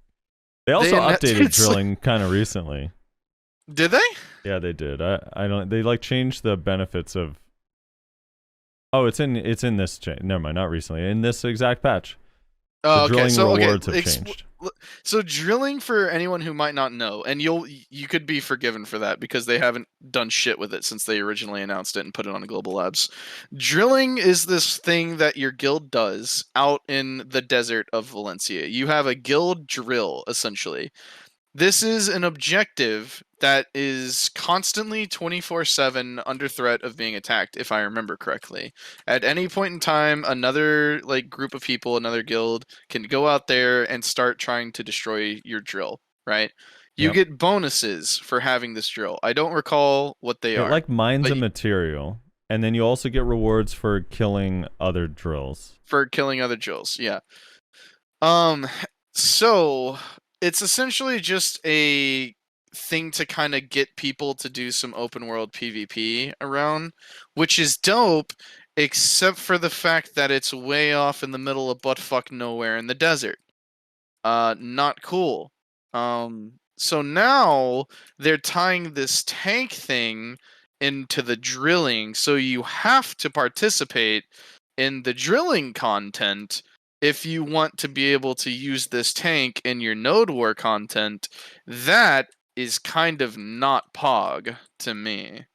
I am All right, not down you're with that. overusing the word pog lately. Also, the anti-pog. Like, I am so not okay with that, because I personally was looking forward to never participating in the drilling content because Okay. it's way out in the desert, and I don't want to go out there. Well, you don't necessarily you only need it to fire. You can still in the node war prevent the enemy from getting the tank. And Right. You know what I mean? And someone in your guild would like, no one in your guild wants to do it. You yourself doesn't. It's not like every person needs to do it. It's just like someone in the guild needs to participate in some of the drilling thing, and like a GM could just go place it and it just mines. Right, but then if it's under attack, Yeah, I mean, you have to go defend it. And you just, well, do you have to, or do you just go replace it? Who cares? I don't know. You don't necessarily have to defend it. Here, wait, let me see what the reward changes are to see. Well, if now maybe this that makes starts more sense. opening up for abuse, right? Because there's a reward for killing them. Well, I think you have to wait like 20. I forget I forgot all the original rules, but it has some limitations. Yeah, it's been a while. It's literally been like a year now, or something, or close to a year. We're like, yeah, coming on to a year of not getting this. I think I'm having a revelation here. Didn't they announce drilling at the same time they announced Thornwood Castle? It might have been right after. Maybe it wasn't a year. Maybe it was like in February, but it's coming on a year. We're like getting close. Dude, rip Thornwood Castle. We hardly knew you. We never knew you. Yeah. All right. So let me see. What is the material you need? You need. What do you think they're gonna do with Thornwood Castle? That's already a location on the map that we can't use. What are they gonna do with that? Oh, I don't know. You get you get these red magic crystals, and you use them plus melted iron shards, powder flame, and blackstone powder to create the ancient tank shell that you fire. And then it seems every time when your driller completes a drill, you gain 2 magical shards, and when the reward obtained when the drilling machine is destroyed without completing drilling is changed as follows. You get 1. You get half the rewards if someone kills it without finishing it, basically. So if your drilling completes, you get 2 of the shells, or 2 crystals to make the shell. If someone destroys it and you don't defend it, then you get 1. And I don't know how often you can place these things. I'm assuming like once a day or something, but I have no fucking clue. It sounds, I forget the original system because, dude, yeah, it's been a very long time. It's been so long. Yeah, it's been so long. Military tank wagons appear. So how do you feel about the fighting over the random wagons to get this tank? So it says they appear at random times during the war between 2 and 1 hour after the start of the occupation war. So basically, like at the halfway mark, these things are going to start appearing. And the guild with the highest contribution to destroying the military wagons take ownership of the ancient tank. Apparently, their chariots can effectively attack gates barriers. I think it said somewhere the tank is weak to elephants and cannons. So you can like kill it with an elephant or a cannon or something like that. What were we gonna say about the killing the wagons? Yeah. So let me preface this statement with I think that adding more objectives is a good thing, and that ultimately I think this is a good change. Yeah. Doesn't this seem kind of lazy? Isn't this just tax cart in the middle of war? I don't know if it's moving around. Is it? I thought it was. Is it not? I don't know. Does it move around? It just says they spawn. I have no idea if they move. Maybe they don't move. I never go to tax cart. I haven't been in tax cart. My first thought would be that they move, because otherwise that would kind of suck if like it spawned right next to your enemy guild and you're like, well, fuck. Yeah. Oh, maybe they don't move. But yeah. I think other objectives is cool, so it's good, but yeah, I don't know. When I saw that, I was like, it's tax cart and war. Okay, I'm interesting. okay with that. Do you have a problem with that? I wouldn't say problem. Just Do you wish it was a boss, like you're fighting it's Red lazy. Nose? I kind of do. I kind of do Okay. wish that like you could fight Nuver or like All right, Garmoth I don't want or to. Black Dragon What? or Why Shadow. do you need whatever. all the cancer ones? No, I'm not saying actually the world boss, like a nerfed version of him, right? Or like a new boss entirely. What's that one? The ruins. What is this thing called? Do I have it up? That the ruins guard tower. Let's make it that thing. Scar Tower. Yeah. I mean, honestly, that wouldn't be bad. It spawns a bunch of ads too. Yeah. I don't know. I was just like Pooterum. Another. That would be the Pooterum from the dungeon that fucking one shots you sometimes randomly. Oh God. Yeah. I don't know. I don't know. I was just hoping for like a dragon or a baron, and instead we got wagon. Yeah, they buffed ballistas. What are your thoughts on the ballista buffs?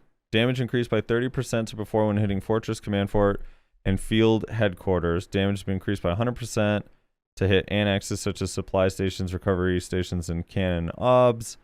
And when hitting a character with the ballista, the damage increased by 20% compared to before.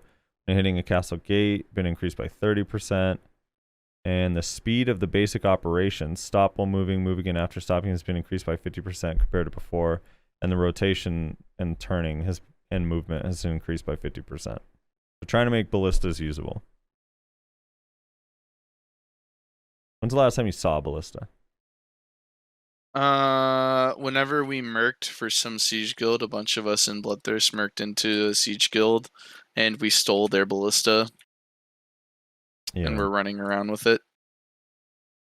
You can hide alliance names. That's a UI change. I just have to throw that out there. It's a good change people have been asking for a long time. It's going to be a setting. Did they increase? The only thing I remember about the ballista is that it's quite possibly the slowest thing I've ever seen in this game. They increased the move speed apparently by 50%. So I don't know how much that's going to feel. That is not going to be enough. That needs to be like 200. Well, maybe it's BDO's move speed increase type though. Like imagine like they have speed spell and a 20% move speed buff on them. You know, it's going to actually be fast. Yeah, can you speed spell the Hwacha? Maybe that's what needs to happen.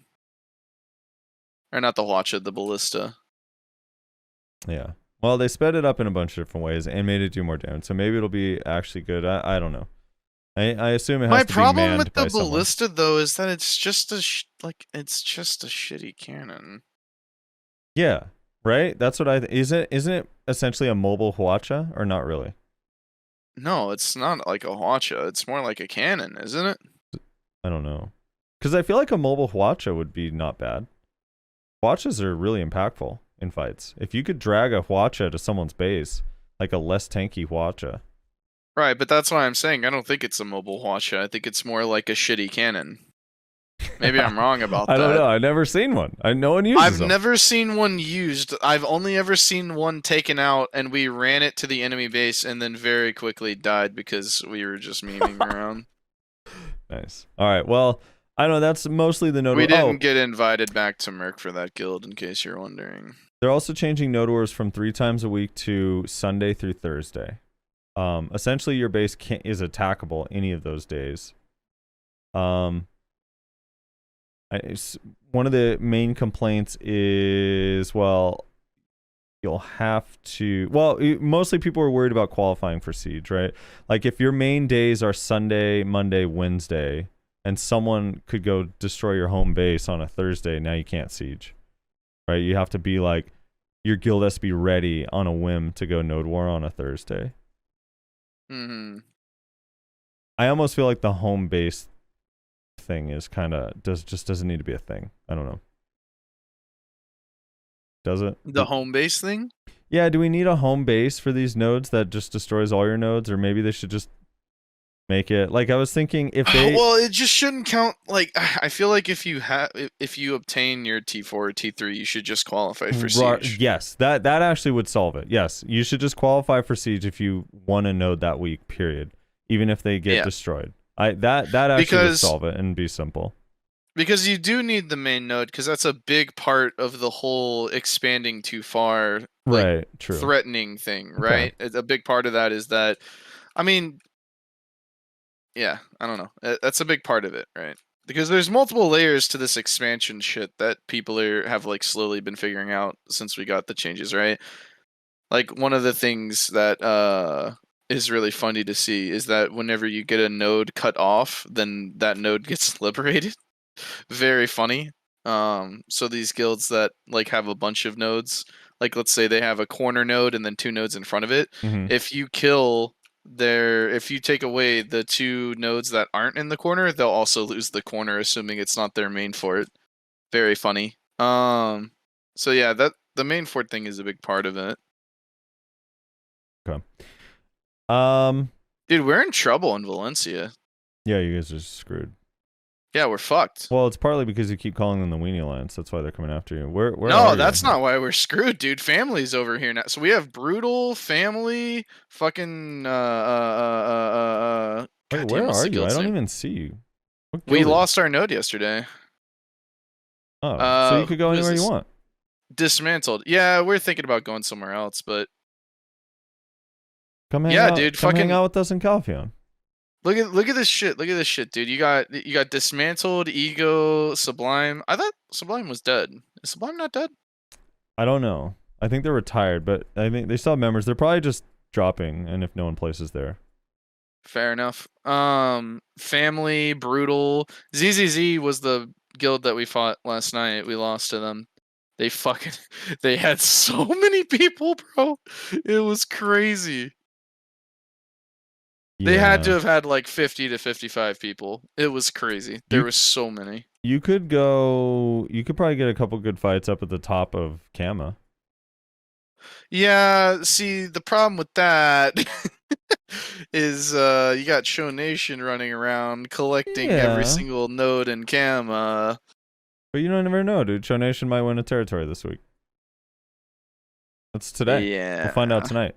I mean, look, if We'll you find out did tonight, play, yes. let's say if this looked the exact same on Sunday, you could fight Gang, and then fight Ingenium and Beef and Kindred before you have to fight Cho. Or you probably won't get to Kindred because they'll die if these guilds expand. But I don't know. Also, Crawling Chaos has Kindred- 2 nodes at the bottom. They do, and so does Vertex. I'm sure Vertex is going to go try to... Man, I don't know. I have no idea. I don't know what's going to happen with the castle on Calpheon. Vertex and Black Rose and all them were fighting on Calpheon last week, so who knows? Yeah, I don't know. We'll have to see. I mean, I'm not in leadership, so I don't get to make these decisions, but we'll see what ends up happening. I have a feeling we're going to stay in Valencia, though. We're pretty chill with Ego. We got a pretty nice little friendship going on with them. And also, we have a bone to pick with this fucking Weenie Hut Jr. people, so... Is that an Probably gonna actual stay in guild Valencia. name? No, that's the Alliance name. Is that... I don't see that anywhere. There's a Weenie Hut Jr.? Yeah, no, it's not an actual Alliance name, Frosty. That's the 8 Guild Alliance that I've been... Oh, well, you keep changing their name. Are they Weenie Alliance or are they Weenie Hut Jr.? And what the fuck does that even mean? Am I lagging? What's going on? Yeah, no, you weren't saying anything for a minute. You're back now. Yeah, I just disconnected. What? Sorry, what were you saying? Where? Never mind. I'm leaving it at that. When you say Weenie Hut, I don't know. Like, is everyone you're fighting just a pig in a blanket? I think we lost Rez there. Rez, Hello, can you hear me? yeah, you're lagging, dude. You gotta go. I've seen the future. Call your up. He's gone again, and he's gone. Nice ISP. Nice ISP. Am I back? You're back. Hello? Are you back for good? Oh my god, dude. Oh, it's a SpongeBob reference. The Weenie Alliance. Well, Weenie Hut Jr. is a SpongeBob reference. Yeah. Okay, is that a restaurant? It's from the episode. Did you not watch SpongeBob when you were little? I did. I mean, I didn't memorize every episode. Do though, you remember Resar. the one? Do you remember the one where they were trying to prove that like they were tough to like get into the like club or whatever, and you had the one guy that was like, I ate a bowl of nails for cereal, and then the guard guy was like, yeah, so what? And then he goes, without any milk. And he's like, please go ahead, sir. You remember that one? No, I don't, but Oh, well, let's it's just that leave- episode. Okay, well, I'm sorry. All right, moving on. And then SpongeBob tries to get in, and then the guard guy's like, you don't belong in here, you're not tough enough. And SpongeBob is like, well, what am I supposed to do? And he's like, well, you can go to that place over there. And then it's Weenie Hut Jr., where all the little kiddies hang out at. You know, why don't you come to Calpheon so we can Weenie Hut Jr. your asses instead of you guys insulting those poor guilds over there? Dude, that's the thing, is like, we take our beatings honorably, right? Like, we got clapped by ZZZ last night. We took that like the men that we are. But this fucking 8 Guild Alliance, dude, they don't like taking their beatings. They gotta form these little fucking weenie alliances, and they literally brought 4 guilds to 1v4 us, Frosty. Us, Bloodthirst, with an average gear score of like 620. They brought 4 guilds. Yeah. You're saying you're taking, like, it's like your words are contradicting themselves, because you're saying you take your beating honorably, but it sounds like you're just getting farmed out there. And you're insulting your enemies, alright? Poor Weenie Alliance. I'm saying whenever we are beaten, like ZZZ kicked our ass last night, right? What Straight up 1v1, no bullshit. I got you. What do We they take call that loss themselves? honorably. What do they call themselves? The actual Weenie Alliance. Who cares? Okay, same. All right, Bunch of let's losers. talk about let's just briefly discuss. Oh, the color palette is amazing. Have you messed with it? It's fucking awesome. I haven't messed with it yet, but I love it because I see people doing really funny shit with it, and it's amazing. Yeah, I know. People are doing crazy stuff, but the color palette is freaking amazing. It's really, really, really, really, really, really good. I like it a lot. There's still some colors kind of missing from it that it doesn't let you land on, and it changes them. Hopefully that gets changed, but yeah, it's really good. I just wanted to briefly talk. Oh, the thank you also for the item collection scroll change. It is amazing. It remembers the position. When I change characters, it automatically turns off. It's like on a per character basis now. So thank you. Yeah. Big. Okay. Before we get to comments, we have a long comment section, but before we get to that, I wanted to ask you your opinions on the current state of New World and what your thoughts are on Lost Ark, or if you tried it, because Lost Ark's in a beta right now. Yeah. So New World seems to be having a lot of issues that could be very easily foreseen if it was made by a dev team that knew what they were doing. Unfortunately, this is Amazon Game Studios, so they do not. I think they've lost something like 500,000 players or some shit since launch already, which is rough. Yeah, they're not doing too hot. I think they've like paused.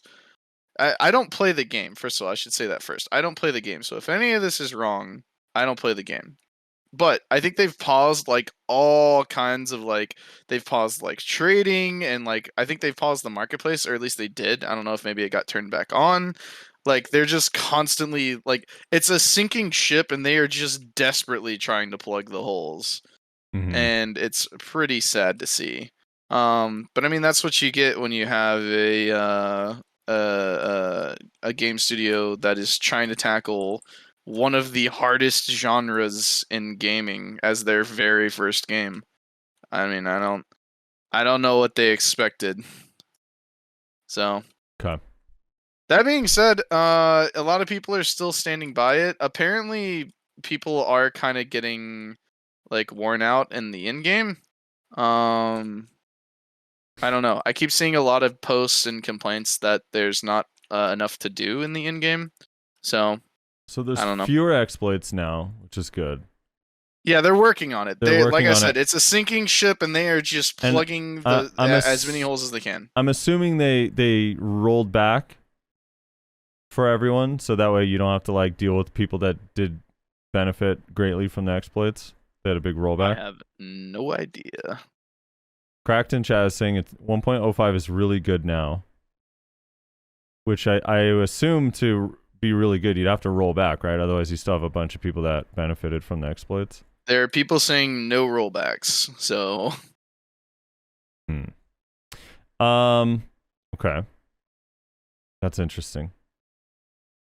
I'm not ignoring chat. I'm doing a bit here. You're ruining it. All right, so Don't ruin the bit. yeah, you're ruining the bit. Yeah. So they did not do rollbacks. No, Alright. apparently not. Which is interesting. Yeah. What about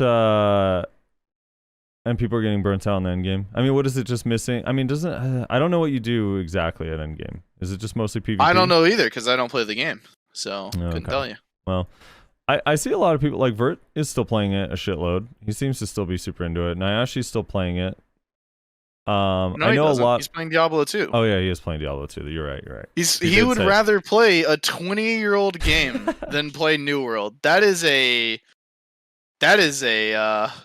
statement right there. I don't care who you are. That is a statement. The gold/item dub was reported in one of the betas and got patched 1 month into launch. Pretty hard to roll back. Yeah. It's alright. It's one of those games that I think like in a year from now it'll probably be quite good, and that's assuming they also improve the combat system down the road. What about Lost Ark?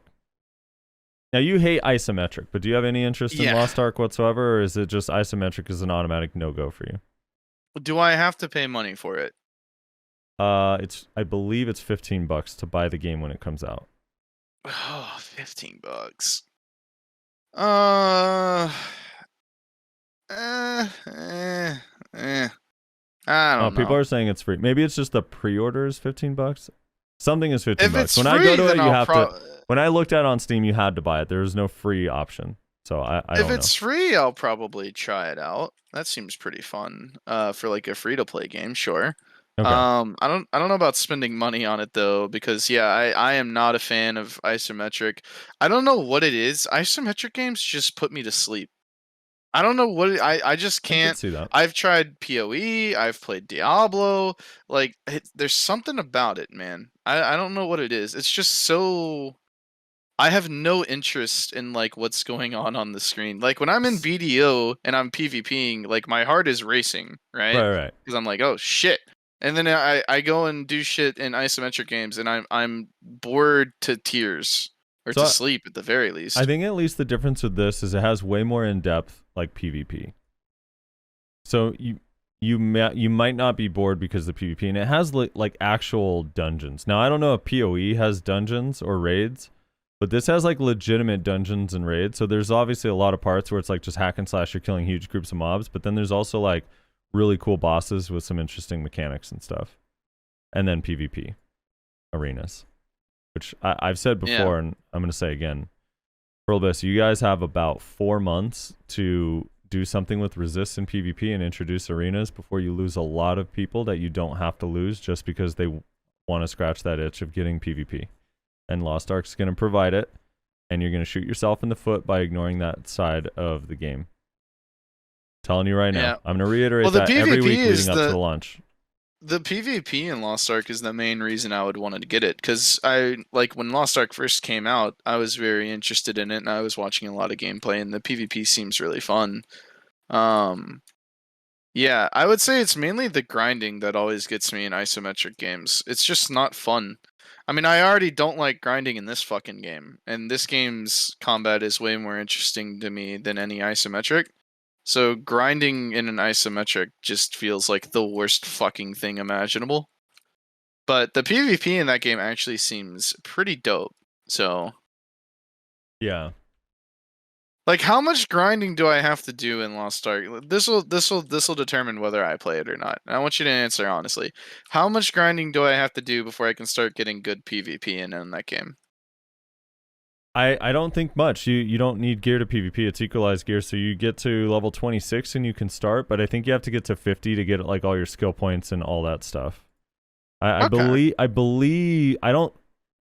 you have to set up your character, so you still have to grind out the skill points for all your augments and to get every skill, I think. But outside of that, no, the gear is not, it's only class balance. There are a lot of, I've been watching a lot of videos. There are definitely a lot of classes where people are like, yeah, just do not play this in arena. It's going to be a miserable experience. So you gotta. Yeah. I mean, Well, that's to be expected.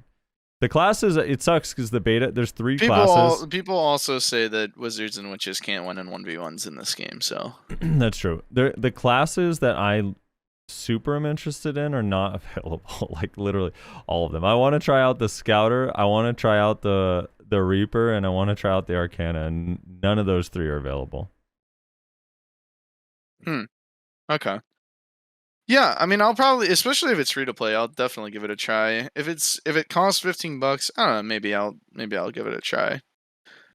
You're telling me that they're holding back classes? I fucking hate when Korean games do this shit. They are. It's so frustrating. The Sorceress is the only one I can kind of understand because it's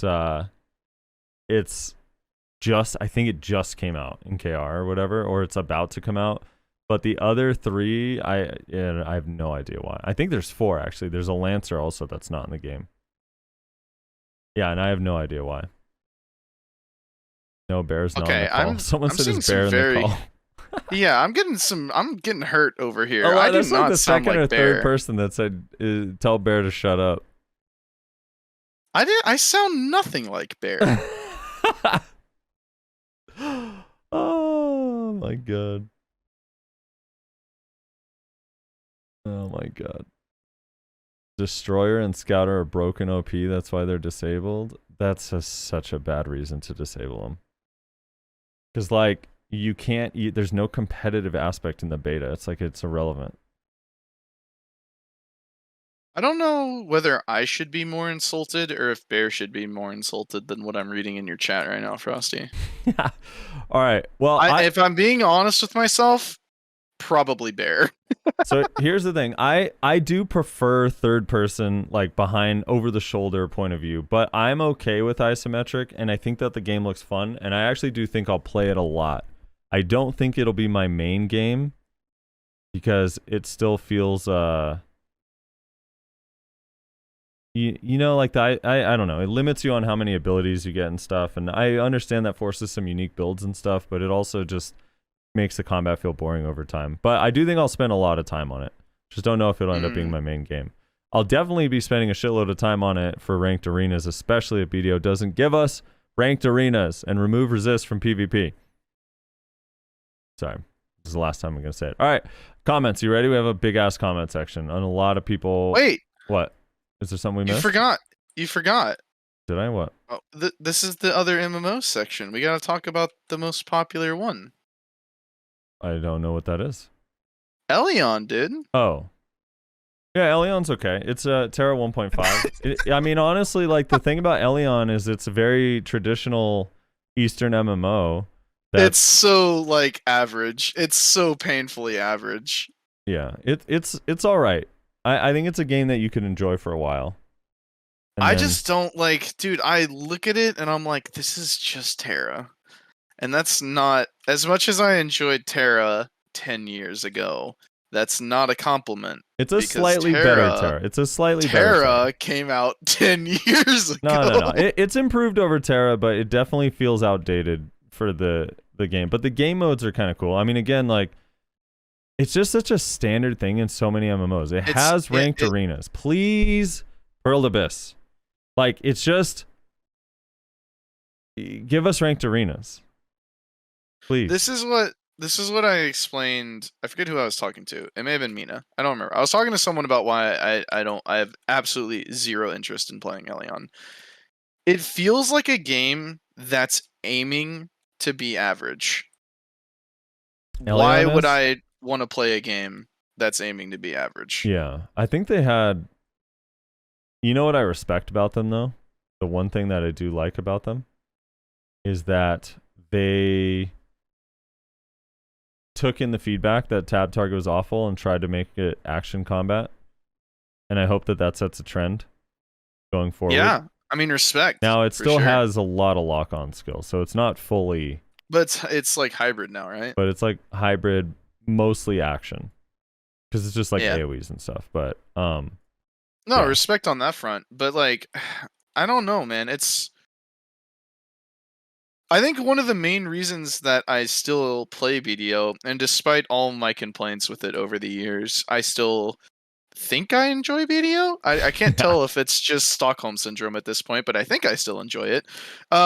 Is that it feels like, as far as the combat is concerned, Dude. they really aimed for something that has like never been done before in an MMO. I hate this. Right? Yeah.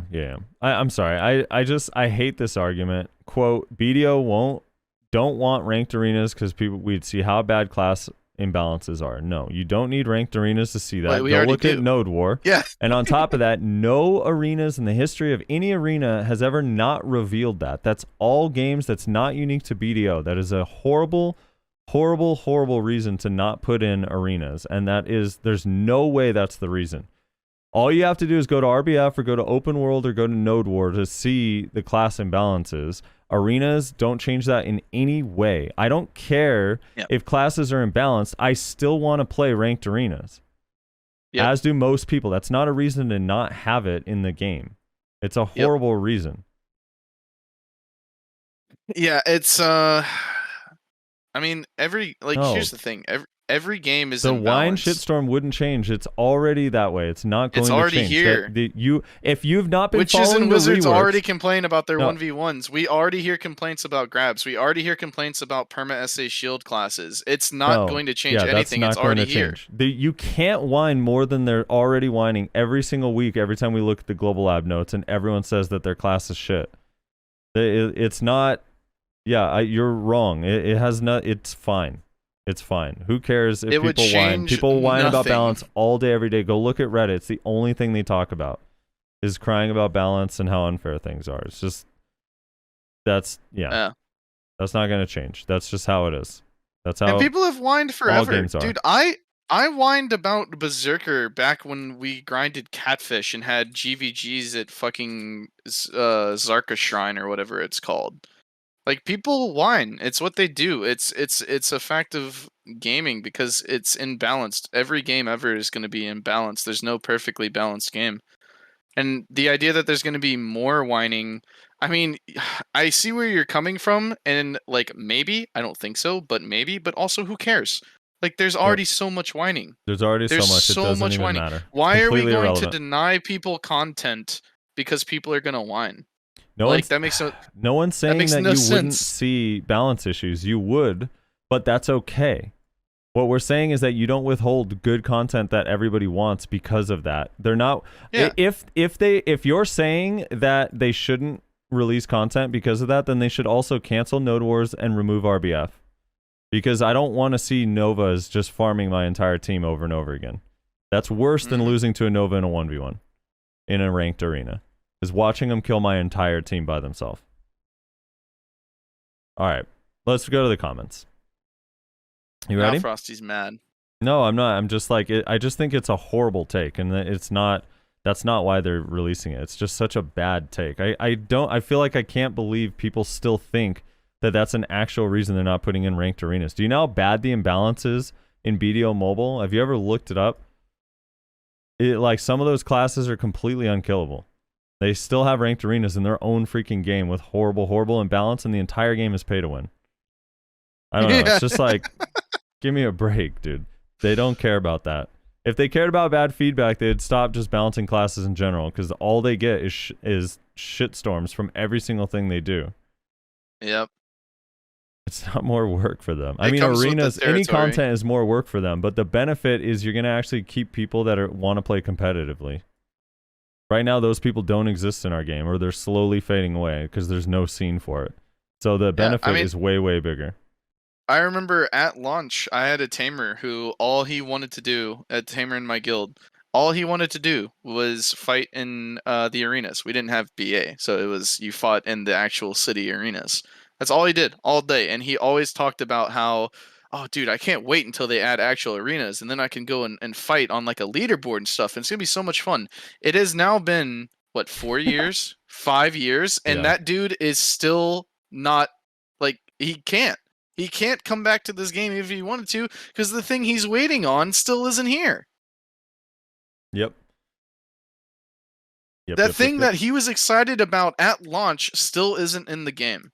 And they talked about it this year. They literally said they're going to add it. So it's like, that's the other reason why you're wrong. Like, why would they even mention that they're going to add it if they're afraid of class balance. Like, what?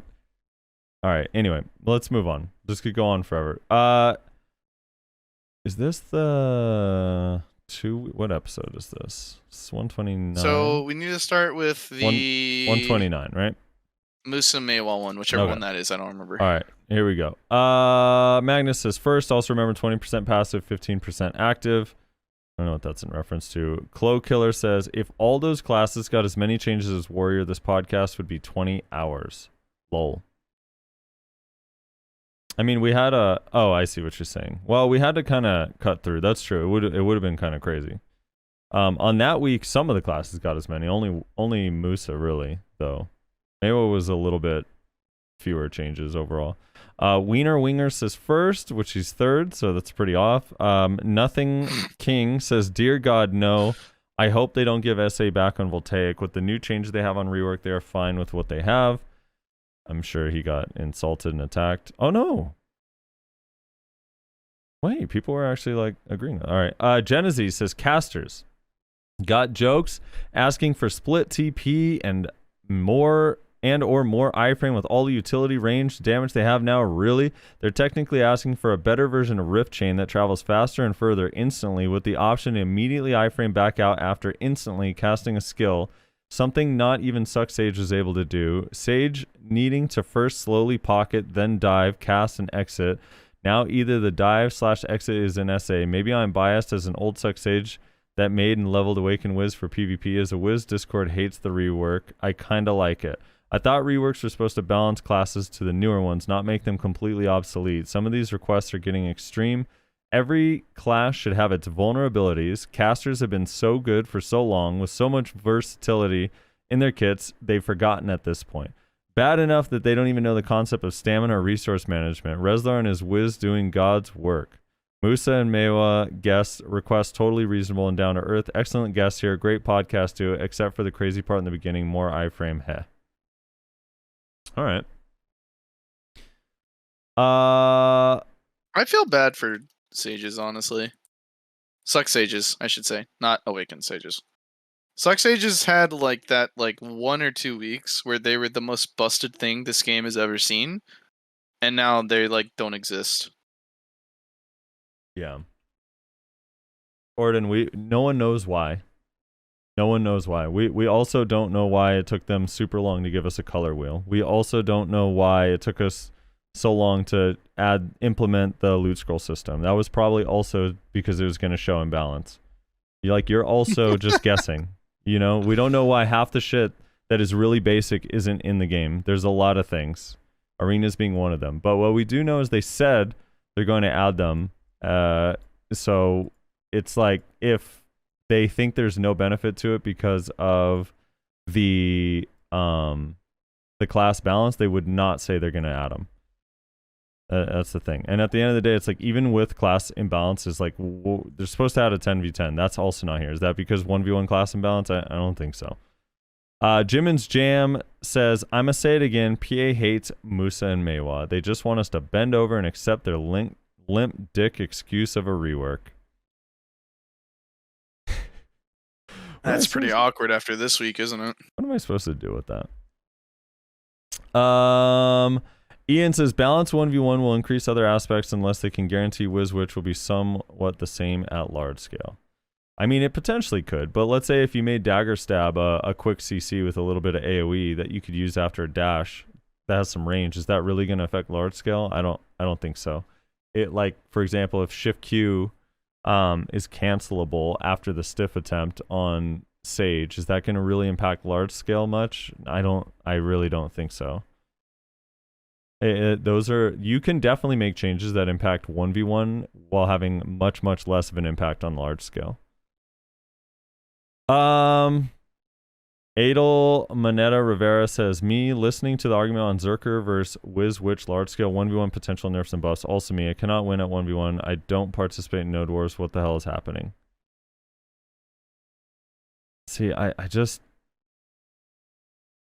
You can't win if you can't win at 1v1 at all. That's kind of a you issue. I get that they're disadvantaged in a lot of matchups, but just to pretend like you can't win any of your 1v1s is just not true. I just watched. Frosty, you can't just tell people to get good, dude. That's rude. No, but I just watched 2 trials where a fucking Lawn and a DK, and then a week before that, a Sork, like all lost to the Witch that we put in. All of them. They all lost, like 8-2 to the Witch. Like, and the Witch is playing Awakening. It's like not even the good Witch spec for 1v1s. It's like you can't say you're not winning any of your 1v1s. That's all I'm saying. It's just not You know true. what's weird? I actually, and I might be wrong about this, but I feel like a lot of witches, actually, the really good witches, they actually would prefer Awakening over Succession for 1v1s. Think so? I think so. I feel like over the years, like all the insane witches that I fought against, I don't know. Maybe I'm wrong on that. You think just because the pet stiff? Or the pet stiff's kind of huge. Pet stiff honestly. is big, but there's only it's like something that bad witches don't even know exists, and then the insane witches absolutely abuse the fuck out of.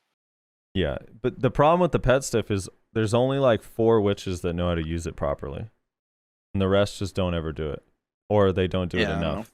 Dude, like literally at Leary, if I do anything wrong, Despin's fucking pet stiffs me like 100% of the time. Like fighting him on Kuno, on Awakened Kuno, actually feels miserable. It's a terrible experience. I hate it.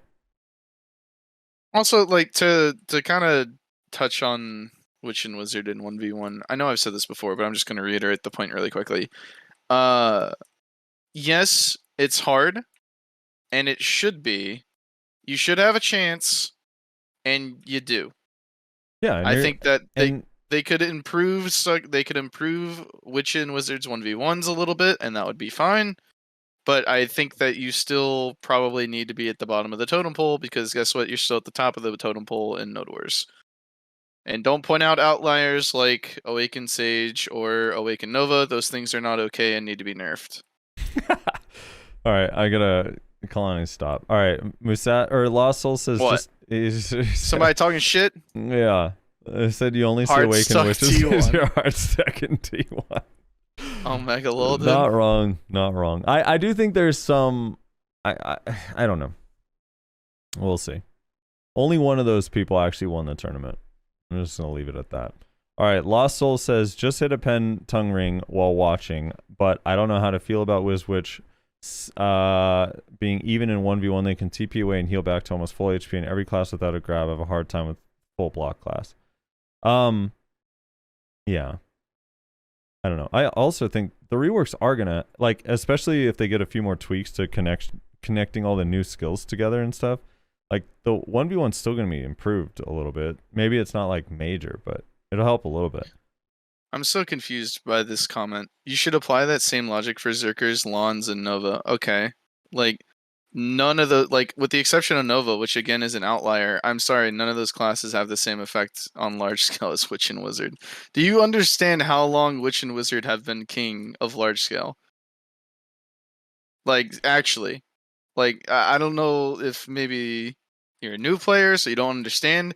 Since the dawn of time, Witch and Wizard has been S tier large scale. The kings. Nothing comes close. Well, my thing is I always have thought that WizWitch should be good in 1v1. So I think they should have a shot. I'm differing in this regard personally, but I think they should have a shot. I don't know how I feel about good unless you're also bringing down their large scale potential, but they should have the ability to win in 1v1s, which I feel like they do, because you can see it happen. You just talked about how you saw a witch clapping some kids in a trial. Like, it does happen for really good witches that practice a lot, right? Yeah. I feel like they're kind of already there. Now, you can do some small buffs here and there. We've both agreed that the Awakened specs need split TP because it'll really help in their 1v1s. Like, I can agree that they need some help, but... No, they need split magical evasion. Split magical evasion? You, dude. Well, here's the thing, like, so with the case of Illyria, like, the reason... I think that WizWitch should get some improvements for 1v1. Not crazy improvements, but some. And I think, like, Illyria is a good example of, like, on the one side, where it's like every witch tells me they can't win any of their 1v1s. I know that that's a lie because I watch these witches win all the time. But I also see Illyri losing to people that I know he is more talented than and knows his class and that class better, but the disadvantage is so great that he still ends up losing sometimes. So like that's why I feel like they definitely could use a few bumps. And no, it's not gear carried witches. You have to be terrible if you think you can't win any of your matchups at all. Yeah, I mean, Witch, like, for instance, something that Zerker struggles against is, like, Sork, right? Witch into Sork, in my understanding, is actually pretty decent for Witch. But it's really hard for Zerker. Like, it's just a matchup thing. Now, unfortunately, Witch and Wizard have a lot of bad matchups in 1v1 because they just don't have as much ability in 1v1. But it's not like you can't win. Momok, that argument's so bad about the gear carriedness. Half the people Illyri fights have way more gear than him. It's not even... No. Just no. All right, the Assassin. Also, they're nerfing Q buff, so... Yeah, they are nerfing Q buff. All right. That's kind of yikes that you point out Q buff as a reason to deflect when they're nerfing it, and every Zerker worth their salt is totally okay with it, so that's kind of yikes. All right, Musassin says if PA wants to give back SA here we go, dude. This always happens. Here we go. This is gonna be something else crazy. All right, if PA wants to give back SA to Voltaic Pulse, then Wiz have it, but then give Musa Mewa an SA or FG AOE grab on a 9-second cooldown. Everything will be balanced. Ha ha ha ha ha. Also, for the love of God, man, and country, make it so that we can fucking cancel out a Tiger Blade using Awakening. It's so annoying. That's true. I do think they should be able to do that. Edit for second iframe, make Fiery Angel an iframe and increase the cooldown 10-12 seconds. I'll take it. Ha ha ha ha ha. Honestly, I kind of agree with Stells, even though I like to play around with the idea of Musa getting a grab. PA just has to give us something unless they want to get us damage to the point where we can break FG and frontal guard in 2 to 3 of your health and damage. They actually did do that. And edit 2. I've been pretty psyched about the changes. Don't lump all Mooses together. Also, I played Call of Duty 2, Modern Warfare, the old one, Overwatch, played Fortnite for a while before BDO took me away, and I was a good builder with those edits on console Fortnite. Psy double shotgun shall be missed. I don't play Fortnite, so I don't know what that means. I don't either. Yeah, I mean, Musa and Mewa got some pretty big changes this week, so it's important to remember these are comments from 2 weeks ago, so some of these things are going to be outdated. I'm sure, I mean, who knows, maybe I'm wrong, but I think Musassin, I'd like to believe that Musassin is happy about the not being affected by slows thing. Yeah, I think maybe so. He'll find a way to twist that into a bad thing. Yeah, no, like, I did see a few people. I saw a few people say, yeah, but now we can't get speed spell. Do you realize how often we have speed spell? Oh my god. So it's actually like kind of a nerf because we don't get speed spell. And it's like, okay. Dude, that's like... fine. I don't want to get into it. I'm just going to say they share their cousins to witches. That's all I'm saying. All right. Linny Kai says, can we get some timestamps so we can link to specific parts of the video? Usually Reslar does timestamps. I don't know what happened. So here's the thing, right? I do pretty broad timestamps. I have absolutely no desire, and in all honesty, no time to go through and timestamp every individual like skill that we talk about in these changes. Like, it's just not gonna happen. So I do broad timestamps of like generalized topics. The only time I won't do timestamps is whenever it's like we're all fucking over the place or we only talk about like 1 or 2 things. Then I don't bother because it's like, why? I don't care. But I can't go through and timestamp like, oh yes, here's where we touched on the Q buff nerfs, and yes, here's where we touched on the Titan blow changes. Like, no way. There's no way. Absolutely not. Yeah. Sorry, I have to ask because someone said like, yeah, they moved Q buff into your normal kit. Yeah, okay, dude. Yeah, Murderkind says, can we stop pretending Zerk Q buff in large scale isn't up for almost every ball fight? Death timers, regroups, like I pretty much have my class buff up for every engage after a reset. If a guild had 50 berserkers instead of Witch Wiz, people would be raging over Zerker in large scale. I've seen 2 to 3 Zerkers shit an entire ball multiple times. Q buff 1, Q buff 2. Zerker is extremely valuable in large scale for engage, and a successful Q buff is nuts. I think people just dislike how it looks, so a lot of people never pick it up, to be honest. Well, now, yeah, There's another example. It's a couple weeks old. This was before we knew Q buff was getting nerfed. Yeah, this was before the Q buff nerf. So, but yeah, I mean, I'd agree with basically everything he said. Yep. Like, yeah, Q buff is extremely powerful. That's why, again, every single Zerker, like, worth anything is talked about how they wish Q buff would get nerfed so we could get some meaningful balance changes. And it seems like it has, and we have. So, I mean, I think if you find a Zerker that's mad about Q buff being nerfed, that's probably not a very good Zerker, in all honesty. Yeah. All right. Daz says casters shouldn't be good in 1v1 because they're good in large scale. Says every 1v1 class before they go back to complaining about not being good in large scale. True. Not wrong. Ali Speed says, but you can still cancel with an SA dash. In quote, but you can still cancel with an SA dash. And then another quote, was the man even listening to what the other guy said? I think the two guys just had different perspectives. The Wiz had made peace with being shit at 1v1. The Witch still had hope that this class would be better in 1v1. Why get large-scale buffs if you are already good in that field? The Wiz didn't get this. I feel for the poor guy. Yeah, that was kind of an interesting like split that Horsey and Belly had. I kind of wish we had dipped a little bit more into that like split in mentality that they had. Because Horsey was just fully upfront, like, yeah, we're pretty dog shit at 1v1, and, like, who cares? We're god at large scale, and that's what we're meant for. Whereas Belly was way more of the mindset of, well, we shouldn't be dog shit at 1v1. They had very, like, opposite opinions on that thing. It is pretty interesting. Yeah.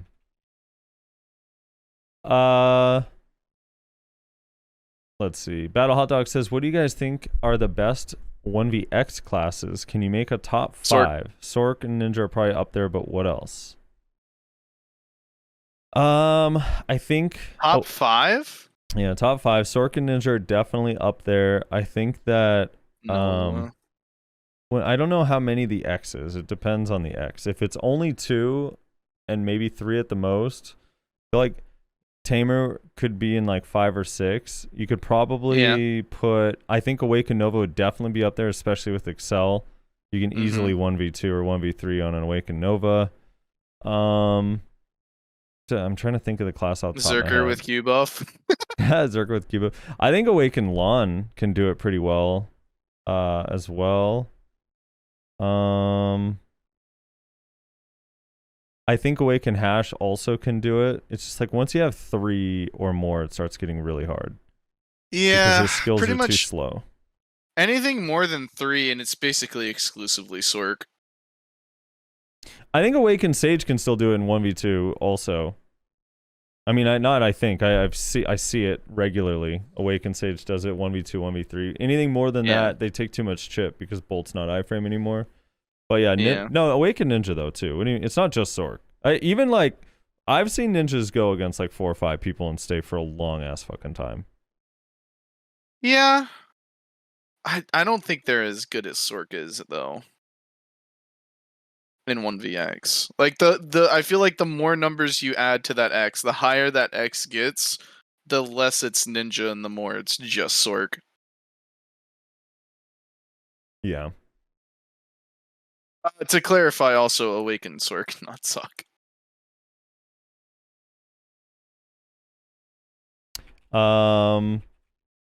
Yeah, Tamer's another one. Like especially Suck Tamer. Suck Tamer's really good at 1vxing because they just throw down their perma fucking AoE stiffen bullshit, and then wait for it to catch people, and then just delete them, and then keep iframing around, playing around that goddamn ability. Fucking so aggravating.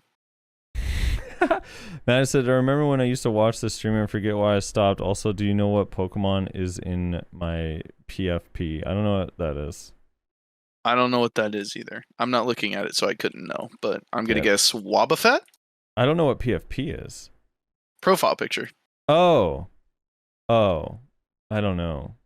It's a little grass thing with a hat. Oh, it's a grass thing? Not Wobbuffet, then. It's a grass thing with like a yellow leaf on its head. Chikorita? No, that's a green leaf. Nihilus says Gulpin. Gulpin?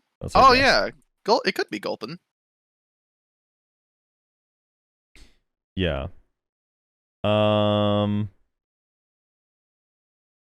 Okay, so Imperium Dreamer says they need to just balance the game around 1v1. The combat system is clearly designed for 1v1. It's the most fun during 1v1s. On top of that, it's the most common encounter you'll have, and defending your spot is probably the most meaningful PvP there is. The reality is large scale will never be balanced. The vast majority of classes, no matter how hard you buff them, will never compete with Wiz or Witch or a Zerker Q buffing. Now they will. And it's simply a limitation of their design, and there's no way to improve their large scale past a certain point. The team who has more of those large scale god classes wins in most cases. There's really not much more to it. So just double down on 1v1 and really show how god tier the combat system is. If they plan on adding competitive arena, they need to balance 1v1 anyway.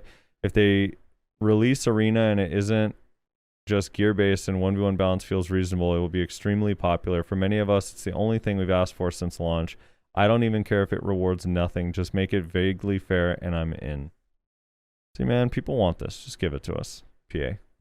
Give it to us before everyone goes to Lost Ark to get that. The thing is like, because you can make the argument, it's like, yeah, but if they add it after people come back, they won't. It's too much risk. People, like, when you quit a game, once you separate yourself for some time, it's pretty easy to not go back. What's hard is going back, or like you end up going back to a game if you quit it and it's like a week later, you know, you want to try it again or whatever. But like if you can spend a real amount of time, you won't come back. So it's like, just give us arenas. It's what people want.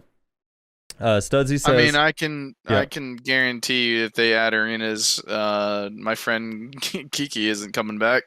That tamer from launch that wanted to do arenas, he ain't coming back. It's been too long. Dude, my whole friend group, like from all, like half the old Hex boys would be playing again if we had ranked arenas, especially if they were equalized gear. They had some sort of like, you know, whatever, trial gear or whatever. Studsy says, I have nothing smart to say, just tell me if I should main Awaken Lawn or Awaken Sork. I feel like this is probably old and you've decided already, but honestly you can't go wrong either way. Just whatever one you prefer. One of them is better at fighting against classes with blocks, one of them is better against fighting strikers and mystics, but the other one is really good in fighting the entire guilds by itself. Joshua Scott says the witch player has a lot of self-awareness issues. I don't know about that. I don't know. Styrofoam Rock says, I wish there was a permanent die option that uses the RGB die system. Well, do I have news for you? Wait, didn't they wasn't it on Global Labs during this podcast? Didn't we talk about it? Maybe? I don't remember. I feel like we did. It may have been the week before. It may not have been in that episode. I feel like it was.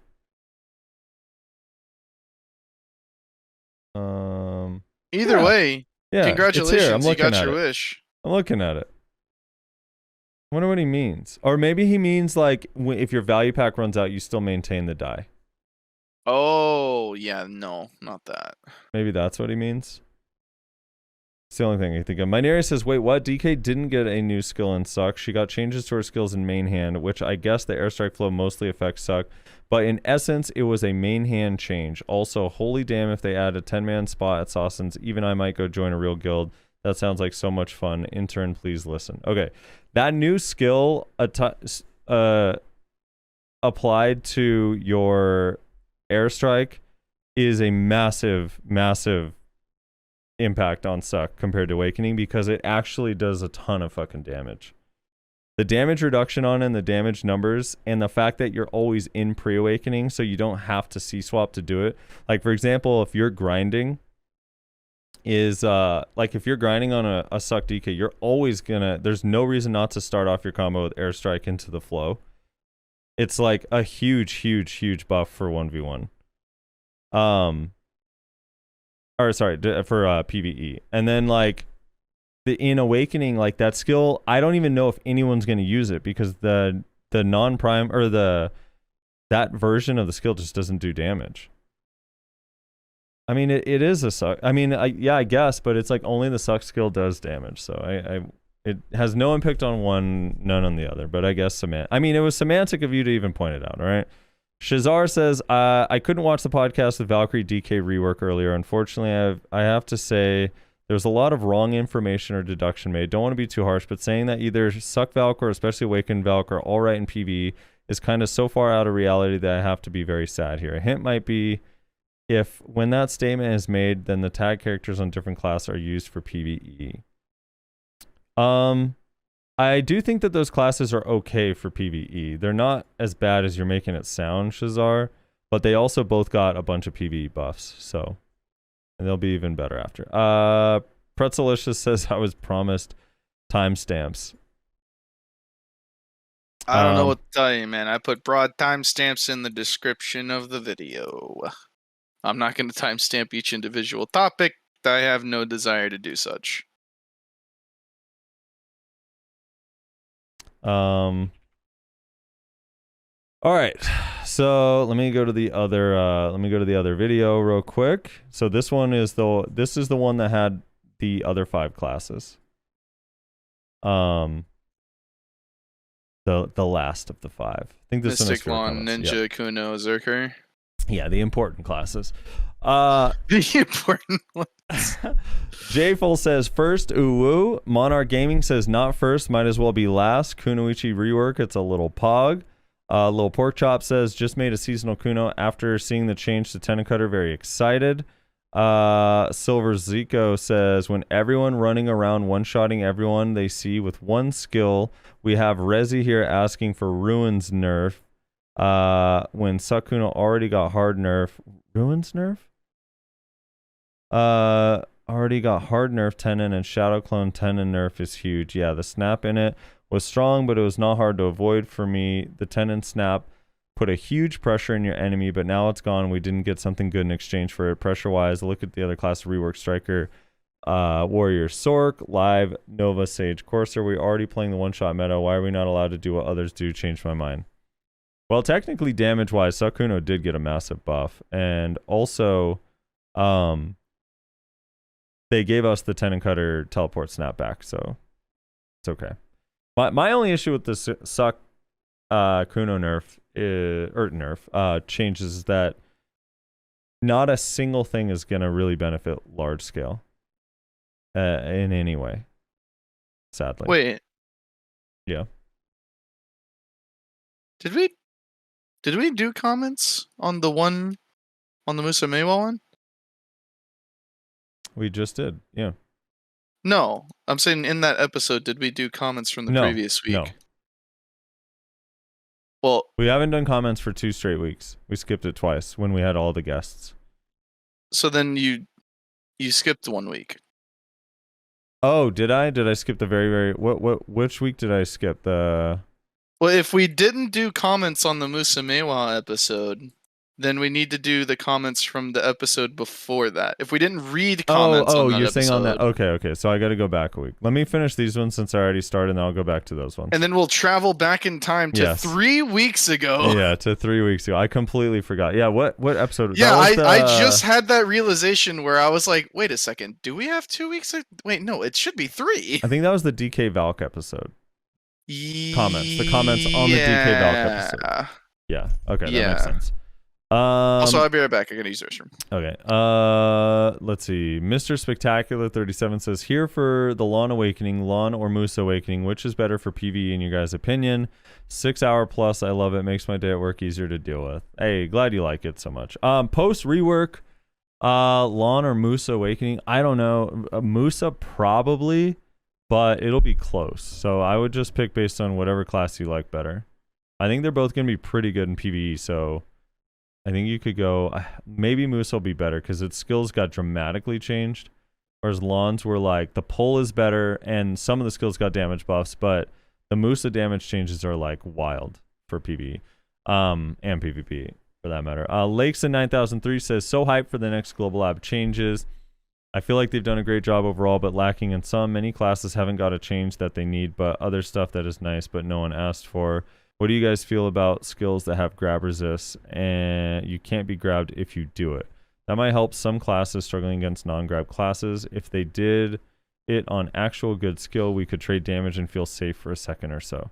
I like the idea of, I know the word resist is horrible in this game, but It's remove. If resist didn't work the way that they did in PvP, I actually do kind of like the idea that some abilities are not grabbable. Like a super armor skill that can't be grabbed. Like only like individual skills. Like something in particular. For example, like I'll just use like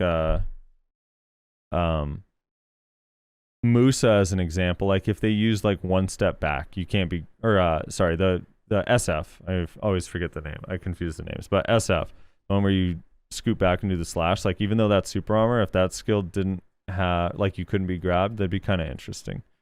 Or on a Meiwa, like maybe just like Petal Bloom, or I don't know, or Chase. Maybe Chase, you can't be grabbed out of Chase. Like it's still not an iframe, so you could get hit by stuff, but you can't be grabbed either. I don't think that would be that bad. As long as it's clearly labeled on the skills and it's not like your entire kit has it, I think it'd be fine. I think it would make grabs less impactful. Yeah, only if shield classes don't get a single one where they can't be grabbed. That's true. Maybe the shield classes would be the exception to that rule. But yeah, the idea of that is kind of interesting. Let's see. So Pretzelicious says, my timestamps, please. Poor Reslar. Lil Portalk says, Zerker Lava Piercer looks like Angry Donkey Kong, which is badass. First Name says, people are always asking why PA does not look at community feedback. Then you look at the community feedback on the reboot forums and you can understand why PA does not listen. Yeah, people ask for crazy stuff. Jimin's Jam says, hey Frosty, I have to disagree with the get good mentality for non-grab class versus grab class. We can all use protected skills we want, but it doesn't change the fact that when we face a grab class, they'll just be like, lol, get grabbed in your protected combo. Grab is a relic of the past that was used to down players, and the only CCs that worked was down smash and grab, but it has changed now. All right, so I don't know what you mean by the get good mentality, but my argument is always whenever someone that just rotates 7 protected CCs is trying to tell me that they had to learn what every other class does and someone with a grab doesn't, I just laugh, because all you're doing is rotating your skills in rapid succession with no care on what the opponent is doing ever. I don't think grabs are necessarily a relic of the past. I just think that they're too strong. But yeah, you can definitely, a lot of classes can deal with grabs just fine. All right, John says, Awakened Mystic not finished. I hope so. New skills so bad. Slow and no protection. Dragon Shatter with 1 strike. Hell no. Please back to the way it was. I don't know why. Just add SA. Anyways, reworks feel bad now for Awakened Mystic. All right, so I could not disagree more with John. I actually really like the Awakened reworks a lot. I do still think it's missing stuff, but I could see Suck Mystic being mad, but not Awakening. So I don't know. So slow and no protection is just completely wrong. That's so weird. What a weird thing to say. Suck Mystic does a lot of damage already, though, don't they? They do, but I'm talking about like reworks in other areas to like improve it, not damage. Yeah, I guess. Marquino. Also, I have something for you when you're done reading those comments. Okay. Marquino says, I have a question for the devs. When working on Berserker, are they aware that numbers above 6 exist when deciding their cooldowns? Like, seriously, they are already spamming me with Seismic. Now they're going to spam me with Seismic, Titan Blow, Split Shot over and over. Also, when Mr. Choice talks about how Zerk kit is lacking when compared to Striker, does anyone else think that maybe it's not Zerk that's the problem there? Wink, wink. Thanks for coming to my TED Talk. Damn, that was, it got him. It was a burn right there. Yeah, as a Zerker, like 23-second cooldown on Ancient Wave, 13-second cooldown on Smackdown, 30-second cooldown on Rooting. Yeah, we know about cooldowns. Corin Nayaka says, very happy about these Kuno reworks. Give me top tier PvE for Kuno PA, please. And then Something Void, this last comment says, what do you think if they made more normal pre-awakened skill into Prime for succession reworks in general? P.S. As for Node War, would it not be better to just leave things as they are and wait for community to balance things out? Like, maybe with time, people will join a new guild and go challenge the owner of one of the regions. I don't know about the Node War thing. I feel like I need more context. I'm not sure what that is referring to. But yeah, I do actually think a lot of succession classes need more of their normal absolute abilities changed into prime skills. I think it's one of the reasons why Succession reworks feel a little bit lame compared to Awakening, is that all the Awakenings are getting like new skills and like dramatic changes, and Suck really isn't. So, yeah. I kind of do. All right, Rez, you want to read the last set? Yeah, we can. Let me pull those So up. that would be the one before. So episode 128. 128. All right, let me make sure. Let me just go to the end of 129 and make sure that we did, in fact, not read the comments here. I'm pretty sure we didn't. Let me see if I recognize any of these. Yeah, no, we did not read the comments in 129. So that means we also have to do 128. So we're going to go back in time to episode 128 to read these. Yeah. Report that. Yeah, I just did that. Let's see. Any others? Any others want to get reported? No, I think that's the only one. I think that's the only one as well. Okay. I do have something Oh to wait, link no, you, there is though. one more. Hold on. This one was bad too. This one is pornography or sexually explicit material. I think that's it now. All right, now we're done. Wait, where? I only saw one. I got it. It's gone. Well, I don't got it. Oh, well, congrats. You're lucky. Where is it? One of them was like the fourth comment. If you sort by newest, one of them was like the fourth or fifth comment. The other one was like near the very end of the comments. What the fuck? Okay, I guess I'm blind. Okay, so I did want to link. I wanted to link you something though. So Okay. multiple people actually. I have your chat open whenever we're doing this, especially when I'm not streaming, which I'm not currently streaming. I have your chat open, and I Okay. saw multiple people claiming that I was incorrect about my knowledge of SpongeBob. Okay. So I have went and found the exact clip from the exact episode that I am referring to, in which you will be able to clearly see that I am in fact 100% correct, and you all can go fuck yourselves. All right, here we go. Let's hear it. Yeah, let's go in. Go ahead. Welcome to the Salty Spittoon. It's a How 1 minute tough clip, are by the you? way, in case How anyone tough listening am is I? wondering. How tough am I? I had a bowl of nails for breakfast this morning. Yes, so? Without any milk. Right this way. Sorry to keep you waiting. Welcome So to the stupid. Salty Spittoon. How tough are you? How tough am I? Wow. Got any more tattoos? That won't be necessary. Go ahead. Thanks. See you inside, SpongeBob. How tough are you? How tough am I? You got a new bottle of ketchup? Sure. It's on!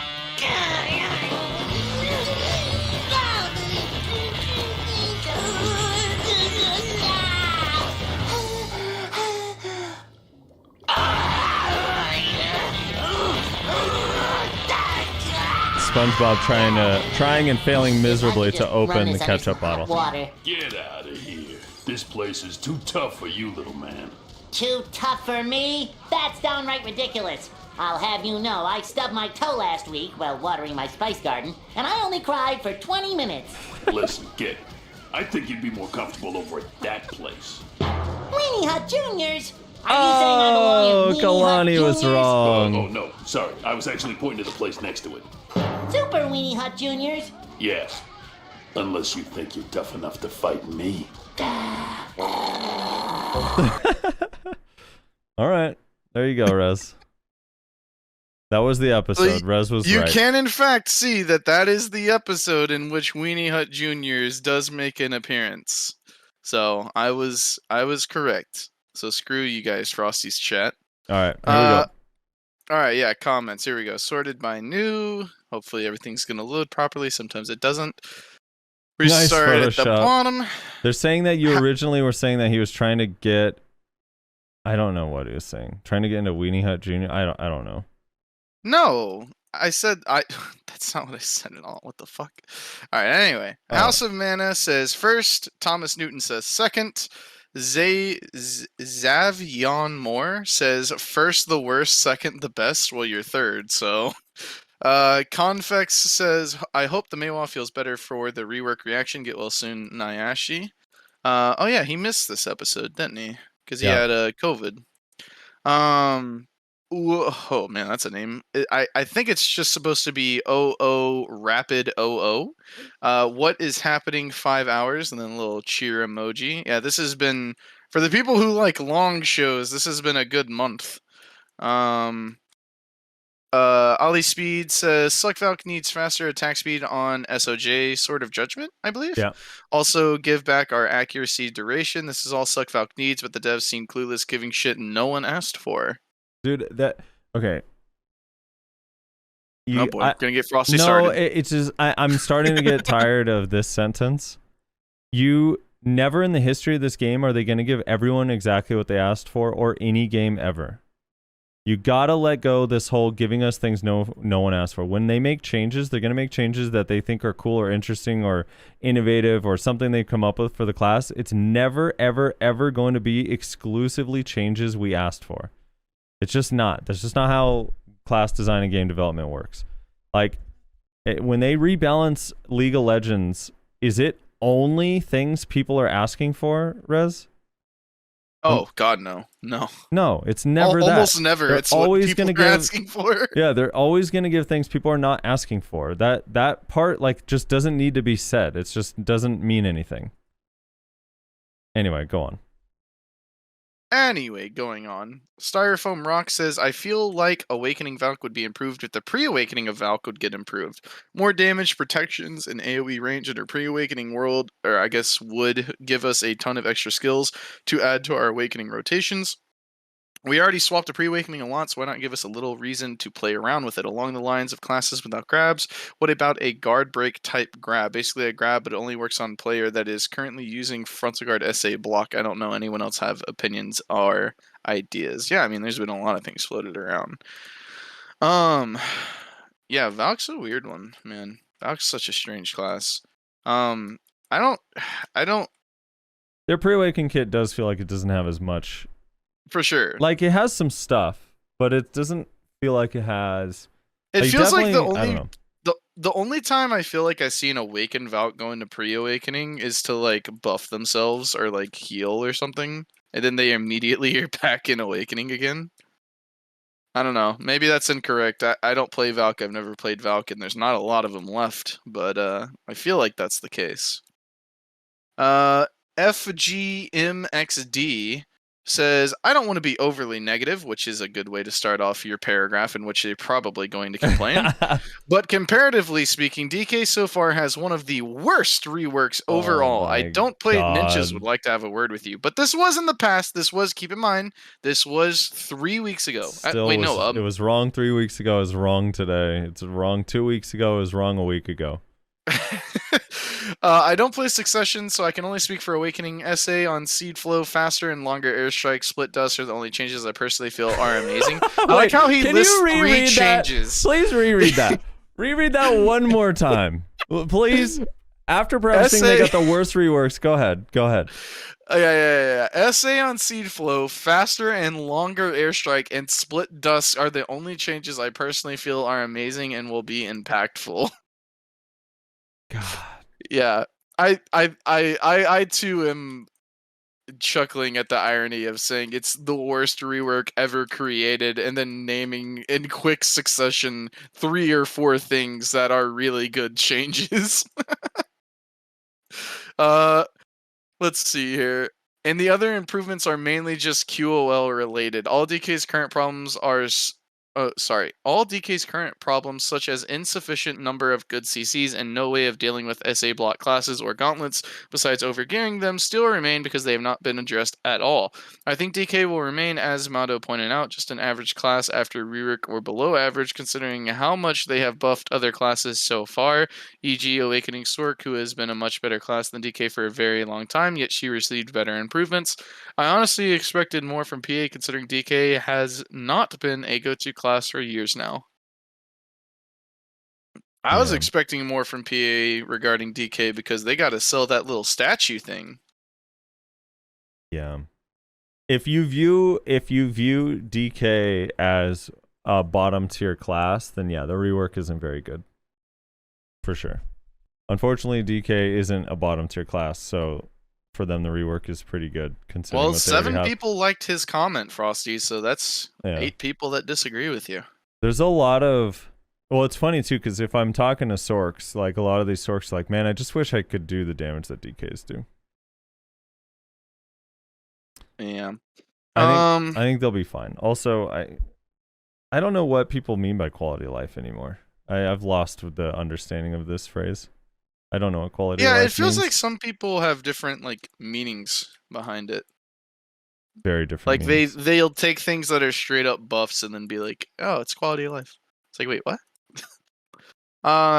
Grim says, "Kind of weird to see so many DKs shitting on the changes. She's already good in the vast." See, this comment only has 4 likes. What Frosty. a converse! Oh my god, what an opposite comment. This is crazy. They're right next to each other too. Yeah. She's already good, and the vast majority of changes are good. In some cases, maybe too good, like Seed Flow SA or even more unreactable Airstrike. Wait, I do wait, think wait, that wait. ignoring. Hold on. Sauce says quality of life equals the ability to ruin the quality of another player's life. I love that. That's perfect. All right, got it. They only got quality of life changes. I'm now fully in agreement. All right, continue. I do think that ignoring stuff like Imperious Command was a huge wasted opportunity, but overall the changes are great. Regarding Cluster, I would have preferred to keep the old cluster and just replace Grip of Grudge entirely with this new cluster skill. Although, overall though, I can't see how DKs can complain about this. I hope the next reworks are more comparable to Ranger and Tamer changes, aka mostly QOL and mechanical improvements, parentheses, which is what a rework should be. And less power/mobility creep. The vast majority of classes already have too much movement and protection. Also, I hope we get a few more classes added to the list. Improvements to Awaken Hash large scale would be welcome. And for the love of God, replace Labao on Corsair with something else. It's a shitty Frank. fake I see. PA, Yeah. Frank. Okay. Literally anything else. They can give her an accuracy buff and Awakening while they're at it. Why doesn't that exist already? So I don't know if when he's referring to Ranger, is he referring to like, I feel like none of the Ranger changes were quality of life. They like added protections, improved damage, back attacks, lowered cooldowns, changed, added new skills. So I don't know. He said Awaken Ranger in there, right? Or am I crazy? Oh no, he just said Ranger. He just said Ranger. Yeah, but they also didn't really get quality of life. A Tamer, I guess you could make an argument, but not Ranger. Anyway. Yeah. Lost Souls says, would say Awaken Hash is really good in PvP and PvE. Would say for Node War, if we could get some front end damage on some of the longer skills would be good. Seeing we can cancel out most of them, parentheses, by the way, Hash range grab is good in 1v1, but kind of trash in 1vx. I don't even like using it much. It's too good in 1v1. Range grabs, go away. Anonymous Gamer says, at 3520, thanks Rez for pointing out the fact PA shouldn't be fixing the classes that are weaker versus SA block classes, but instead fix the way SA works. Maybe the intern will pass that along, LOL. Also, maybe PA will properly nerf the casters one day, or remove magic DP on Mystic Striker, as that's kind of a garbage band-aid that just hinders the other magic classes. Yeah, well, hopefully. It seems like they kind of have, since they like kind of made that big announcement, right? At 4600, the block lock needs to be removed from the game. Player input should override certain mechanics. Every class should have 30 or 40% down smash, no exceptions. I think down smash should just be removed. At 20000, I like Mato's take on difference in PvE between classes. Do think PA needs to balance them a bit better, bring down the more OP classes instead of buffing every other class until everyone is one-shotting Oloons, LOL. Yeah, I was dueling with Enlave yesterday on Global Labs, Mystic versus Awaken Kuno. And I don't know if it's just because the latency or what, but the block locking felt like 50 times worse than what I'm used to, and it was incredibly infuriating. Like, there were times where if he hit me with anything, he basically CC'd me because I couldn't move for like 4 of his abilities in a row, and I was just stuck there no matter what I did. And I'm not sure if it's because of like lag or like the inputs are weird because how crazy the latency is, but I really hate block locking. Like, there should be a good long list of skills that are usable even when you get hit in your block. Block lock just shouldn't be a thing, I don't think. Why does block lock need to exist in this game? I feel like every time someone defends block lock, they point to like other games and they're like, well, this is why this game needs it. And it's like, okay, but why does this game need it? Yeah, I don't know. Just give us a way out. I don't know either. Fitzgood says they should make all moving blocks frontal only. Stationary should be self-depleting shield, so you can't stand there forever. Self-depleting shield, hey? I almost I don't know about that. I prefer stamina than shield if you're gonna do something like that, just because in large scale, if I press Q because someone's coming at me with a bunch of like a ball, and my shield's just draining by default, I don't know. It's gonna be kind of rough. Yeah, and now by the time you're engaging, your block's at 50%, and oh, guess what? A Corsair just hit you, so now your block's gone. Like, Phoenix says, honestly, all that Musa / Maywa needs is make grapple arrow an actual crab. Jesus. Lower range of the arrow to about 5 meters. Remove the super armor on dash. Make it super armor off cooldown. Wait, what? And put FG on Fire Angel and Awakening. What the fuck? Frosty, do you wanna? I don't. You wanna just move on? I think he's being sarcastic because he said make grapple arrow an actual grab. Yeah, but the thing is that's something a Musa or Maywa would actually say. Can I say something about the Lost Ark player base? Sorry, Yeah. this just popped into my head. I don't like the people that are. I realize that the people that are playing on Russia, Japan, or KR are all these weird know-it-all people that want to tell you stuff. Mm-hmm. And like, so the other day when I was playing, I had a lot of people that do this thing where they say, hey, you have to FSB into PR and then you got to LMJ and then you just go meet over at the thing that's KX42. And I'm like, you realize I'm 41 minutes into a beta that I played for the first time? I don't know what the fuck you're saying to me. And then they have no like, oh, it means this. They just leave it at that and then they never speak again. And I don't know why it was bothering me, but it happened like 50 times. And I was like, dude, I don't know what the abbreviations are. And you have to understand that I don't know that. And probably no one does because none of us can play the game because not in our country. I don't know. It was very weird. Yeah, I think it was like a way to like talk down to me. I don't know why that popped up in my head, but because he put FG instead of frontal guard. So you were like, no, that reminds me. I don't even know. I don't know where that came from. That just popped in my head, and I wanted. Because Julisse just said you got to use the McCann's method of avoiding block lock. Like I'm supposed to just automatically know what that is as a Kuno main. Oh yes, the McCann's. And I'm like, damn it, the Julisse. world famous McCann's method. Yeah, and then Kalani piles on and is like, yo, you don't know you boomer, you don't know that McCann's method. It's like, yeah, dude. My bad. I don't know what the hell Everyone knows the McCann's method, dude. How long have you been playing this game? You don't know the McCann's method? No, I don't. I'm sorry. Yeah, I also don't know what the McCann is. All right. Well, what's the next thing? All right. So, okay. The skateboard thing. Yeah. Lenny Kai says, just saying, Shy getting a skateboard, gonna reroll to Shy. Easy. Who needs to do anything in the game when you have a skateboard? I wish that it was a more fun ability. Yeah. I feel like they need to just make that a fun ability. Like as much as I feel bad for Shy's, their rework was better than Awaken Hash, so. Because doesn't that thing have like a really long cooldown? It has a 15-second cooldown, it's not protected, and it has a long windup. It's a very weird skill. Yeah. How far does it take you? Give them the Doki V umbrellas so they could jump and like glide down with the umbrella. No, you know what needs to happen? They just need to make it like SA when it's off cooldown. Make it like a decent cooldown, maybe like 20-25 seconds. That way it actually has some minor functionality in PvP, right? But then also make it to where you can go for like as long as you want, basically. Obviously put a limit on this SA of like, let's say 3 or 5 seconds or something. But like, why not? Why can't Shies just skateboard around the map? Like, that would be so fun. I would get on my Shy and just skateboard around fucking Kama if I could just skateboard around it. Like, that sounds like so much fun. But instead, we don't want fun. We want balanced ? But it's not even. I don't know. It's so weird. Yeah. So strange. Yeah, that skill needs to be better for sure. It doesn't even need to be like you could just make it fun. Like it could just be a fun skill, but it's not even fun. It's so weird. Fanina.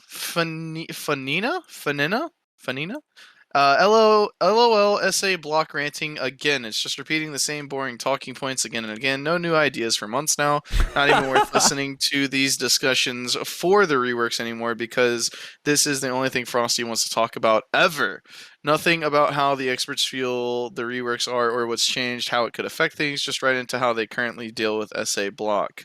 When it is the same talking points, the same discussions over and over, it feels like someone desperately appealing for validations of their opinions from others. Yeah, Frosty, why are you seeking validation from everyone? This is so off base that it actually makes me blush. I can't even, like, my face hurts. I'm smiling so much right now how comical this comment is. First of all, I am like I complain about essay block less than anybody else on this fucking show. Okay? The only reason I bring it up is because everyone else is complaining about it and talking about it all the time. The community fucking hates it and wants to talk about it. Yeah, it seems like a real problem. My class deals with essay block classes just fine. So this is like hilarious that it's all Frosty wants to talk about is essay block classes. It's like, no, that's Meiwa. That's our Meiwa. I bring it up because everyone else brings it up, and I agree with them that essay block is a problem, but it's not like the only thing I care about. Yeah. Also, on top of that, nothing about how the experts feel the reworks are. Rez, if you go back and re-listen to all of those interviews that we did, was I not getting any fucking opinion on the experts' reworks, or was I just making them talk about essay block? Yeah, no, I think the entire time, I think all you talked about was essay. I don't know if you talked... Yeah, no, super off base. I don't know where this comment's really coming out of left field. And yeah, Rune'Tessa, yes, I have a grab, which is why I don't complain about it that much, which is why this is preposterous. But it doesn't mean I don't agree with the people that don't have grabs complaining about essay block. I think it should be changed. I'm fighting for you guys. You should be on my side, Rune'Terra. As someone who has 4 grabs, I can understand why people are frustrated about essay blocks. But yeah, we definitely got people's opinions on things. That's kind of a weird thing to say. I think if we opened up this discussion with essay block discussion, which I don't know if we did, but that's kind of what this is insinuating, it's probably because we were talking to a DK, who one of DK's biggest complaints for the last, I don't know, since it's been released, is about essay block classes. So it's kind of a relevant topic to bring up. Plus the other class in this podcast has an essay block. An essay block, yeah. In this episode, it's a Valk, which has an essay block. So kind of a relevant discussion, I would say. So if we opened up with that, it has decent reason to be opening up with that kind of talk, that discussion, because these are kind of... It's a big problem for DKs, and it's a big bulwark of Valkyries. So, I don't know. And I get this part, when it's the same talking points and same discussions over and over. This part I feel like is not true. But we are also talking about BDO. It's like, I don't know how many like variety of things there's going to be. But on top of that, it feels like someone desperately is appealing for validation for their opinions from others. That part is true, just not in relation to essay block, all right? Yeah. Yeah, I don't know. Like, we continue to talk about things because it continues to be a problem, right? I mean, at the end of the day, here's the thing that people got to keep in mind. And I see this a lot of times. I'll see this in Twitch comments or occasionally in YouTube comments, but pretty rarely. I think people need to understand that we're just dudes playing a video game, right? Like, we're not experts. We're not game designers. We're not balancers, right? I'm an expert. No, you're not. I'm an expert on DKs, Mooses, and Meiwas after these last 3 weeks. I've had to do a lot of studying to prepare my arguments. This is a casual thing, right? We just do this for funsies. It's casual for you. This is my job now. And my job, your job is to stream. Take down, it's an extension. My job is to take down the oppressive DKs, the lying Mooses, and the overly depressed Meiwas. That is my one job. So I don't know, like, at the end of the day, I kind of feel like people like this just take it too seriously. Yeah, Whiff, you got to go back and rewatch my my analysis of that clip. Whiff. God, you couldn't have been more wrong in your comment. Dude, so this guy Whiff goes and complains about me complaining in this clip where a Musa last hits me and you hear me say DK does no damage.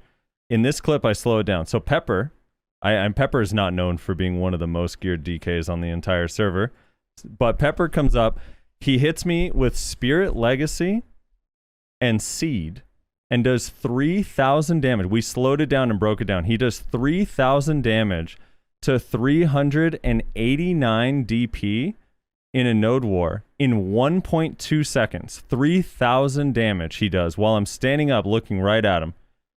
And then every DK is like, see, we don't do any damage. That Musa killed you.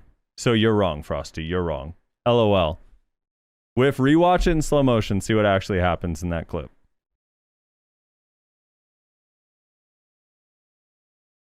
No, we broke it down. It's like 1.29 seconds. Whiff for asking me in DMs prior to blocking me. Yeah. Here was the original comment. He calls me a clown. He's like, before you go back and watch your God, Frosty, watch this clip carefully, even shown. Oh, well, fuck, can't link clips. If you want, you'll understand why your favorite streamer is a clown. He says all the DK did is use slanted balance, so he completely ignores the fact that he took 3,000 hit points from me in 1.2 seconds with fucking Spirit Legacy and Seed, and the Musa's not even in the frame or on my map yet before that happens. And he's like, oh, he's just complaining because a Musa kills him. Go slow it down and rewatch it. Go rewatch the clip that you're shit-talking me for before you shit-talk, please. All right, Rezlar, continue. Sorry. A little side tangent. That was a bit of a rant, dude. Yeah, I know. It's just so funny. I was like, I read that and I was like, that's so hilarious. And now he comes in here, LOL. He links the clip again right now and says a lot of research with a smiley face because he never even watched the clip that he's shit-talking. It's kind of funny. All right. Yeah, I mean, I'm slowing this down and I'm not seeing... There's not even a Musa there until I'm fucking half health. Yeah. Yeah, I was like, I slowed it down. I was like, guys, I don't want to be biased. Maybe I am just an idiot. But in this first 1.3 seconds where I dropped down to 50% health, how much of this damage was dealt by the Musa? And it's like, there's literally not a Musa there. There's no Musa. The Musa comes in after the fact. And then him and the DK kill me together. The Musa does about 40% of my total health there. The DK did about 60%. That's the thing. I mean, you frontal blocked the below the belt too. So he only really got you with the what's the name of that skill? Oh, yeah, that's it. Hold on. Let's go read the Dark Knight E-buff. Hold on. That's what it is. It's because the Dark Knight was E-buffed. Hold on, let's go see. It must be the Dark Knight was E-buffed and have the worst build against DK. What is the worst build again, Whiff? You're saying she has 20% accuracy. You do realize that I'm full C20 with DR. Right? What does the accuracy have to do with anything? Hello? Did you do your research? All right, let's see. Let's see this fancy... This is what... I guess it's the critical hit rate on Spirit Legacy. Is that what did me in? Let's see. Here's the E-buff in Awakening. They get 30% attack speed, 30% move speed, but that 24% critical hit rate did me in? Or was it the all accuracy 20%? Which one of those things was because of the E-buff that I took 3,000 damage? It must have been the crit rate, right? On Spirit Legacy, you just negated my special attack damage crystals. All right, I'm sorry. This is not podcast related. This is a whole other thing. Rezlar, go ahead. Finish the comments. I'm so sorry. No, dude, I'm all for it. This is the first I'm hearing about this, so I'm all for it, man. Dude, the DKs have been so mad at me for 3 weeks. And again, my stance is this. DKs need help against Striker, Mystic, and Block classes 1,000%. I'm totally on board.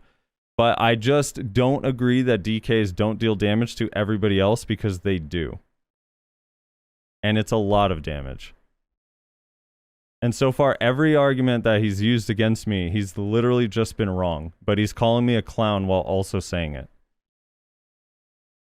All right, Go on, Rez. Where were we? Were we at Fanina. Oh no, after Fanina, Spiky Plant. And yes, SA block, we do talk about it a lot, and I apologize. It's because I want my DK friends like Whiff to not have to suffer any longer. That's why I bring up SA block and that it needs to be nerfed. Nah, see, you're anti-SA block class because you think that something should be done, but also you're anti-DK because I don't know. Frosty, why are you such a piece of shit, dude? I don't know, man. I don't know. Oh, man. Yeah, that's funny. The Musa only hits you with his F ability because you frontal guarded the below the belt and the oppression and the fuck, what's that skill called? The one that they have to hotbar. I don't remember the name of it. So the Musa only really hits you with one skill, basically, from the point that you're at 50% in frontal guarding, it looks like. So yeah, most of that is the DK. So Pepper right. also, for the record, Pepper is a god. He's one of my favorite DKs. He's very good at DK. Which is why if you watch that whole node war earlier on in the clip, I was like, I started fighting him. I was like stuck in a 1v1 with him, and I was like, you know what? I'm gonna not waste my time with this. I'm gonna go fight other people, and I went into concealment and went away. Yeah. Okay, so Spiky Plant says, quote, "It's hard to notice stuff like that on Global Labs anyway, because we're all playing on like 150 to 250 ping," end quote, and then cries in Australian. Oh, I know, dude. I know. Yesterday, I was saying the same thing when I was fighting Enlave. I'm like, dude, everyone that plays either super far East Coast, especially Canada, where like your ping is actually really bad, and anyone playing from like another country entirely, I feel for you. Like, I think... Yeah. I personally, as much as I like the game, I would not play it if that was the ping I had to play on. I just wouldn't. There's no way. 150 to 250 feels miserable. Yeah, shout out to Callahan, my favorite Kiwi dude. All right, where Hydro 159 says, "I don't understand what you guys are talking about. Resists are fine, especially when you finally grab a goddamn Sork after running after her for 3 days and 3 nights, and the Sork resists the grab and you get CC'd instantly. It's the best feeling in the world." And then he puts a hashtag sarcasm. Switching the subject from my very, very popular opinion, do you guys think that classes should have some PvE buffs on their e-buff like Monster AP or Monster DP? Also, do you think more e-buffs should be like Awaken Witch Wiz buff, where it has some stats for the party as well? Something meaningful, not completely overpowered. For example, Valk can give the party some DP, DK could give accuracy, Gauntlets some evasion buff, around 5 to 10%, not to make them completely busted, could be flat amount, not percentage. Yeah, I think that would be cool for the e-buffs, and especially for the for the party e-buffs, but also like I mean, you could make an e-buff. One of the things that kind of sucks about Striker's e-buff on Awakening, now granted their PvE is good anyway, but it does feel like it doesn't really help their PvE much. Same with like Succession Hash, but I don't see why you couldn't just put like 30 monster AP for 30 seconds on there. You know, like during the e-buff. The little PvE buff. Be kind of interesting. I'm with it. And what about you, Russ? I don't know. I think I don't know. I could see party buffs. I don't know how I feel about PvE buffs, but party buffs, maybe. I could see that being fairly interesting. Some e-buffs are overpowered as fuck already, though. Okay, so Q buff, I mean, obviously Q buff's getting nerfed, but like, oh, now Q buff gives everyone in your party 300 HP as well. It's like, what the fuck? Like, what? Why? And then you also have an issue of like, so a class like Sork, right? Sork can consume their shards or whatever, right? To give an AP buff. So now they're also going to have an E buff that gives a party buff. I feel like there could be a lot of issues regarding that, but I don't know, it could be fun. Scintilla Soul says, "What if, rather than just stop block regenerating completely, they slowed its regeneration by like 75%? Yeah, I don't know. I don't like. I just hate I don't even play an SA block class, and I hate the idea of like, yes, let's prevent you from getting your block, even if it's just slowing down the regeneration. I can understand the necessity for block break skills. I've said before that I think that pretty much every non-grab class should get some sort of tuned down version of what Corsair has.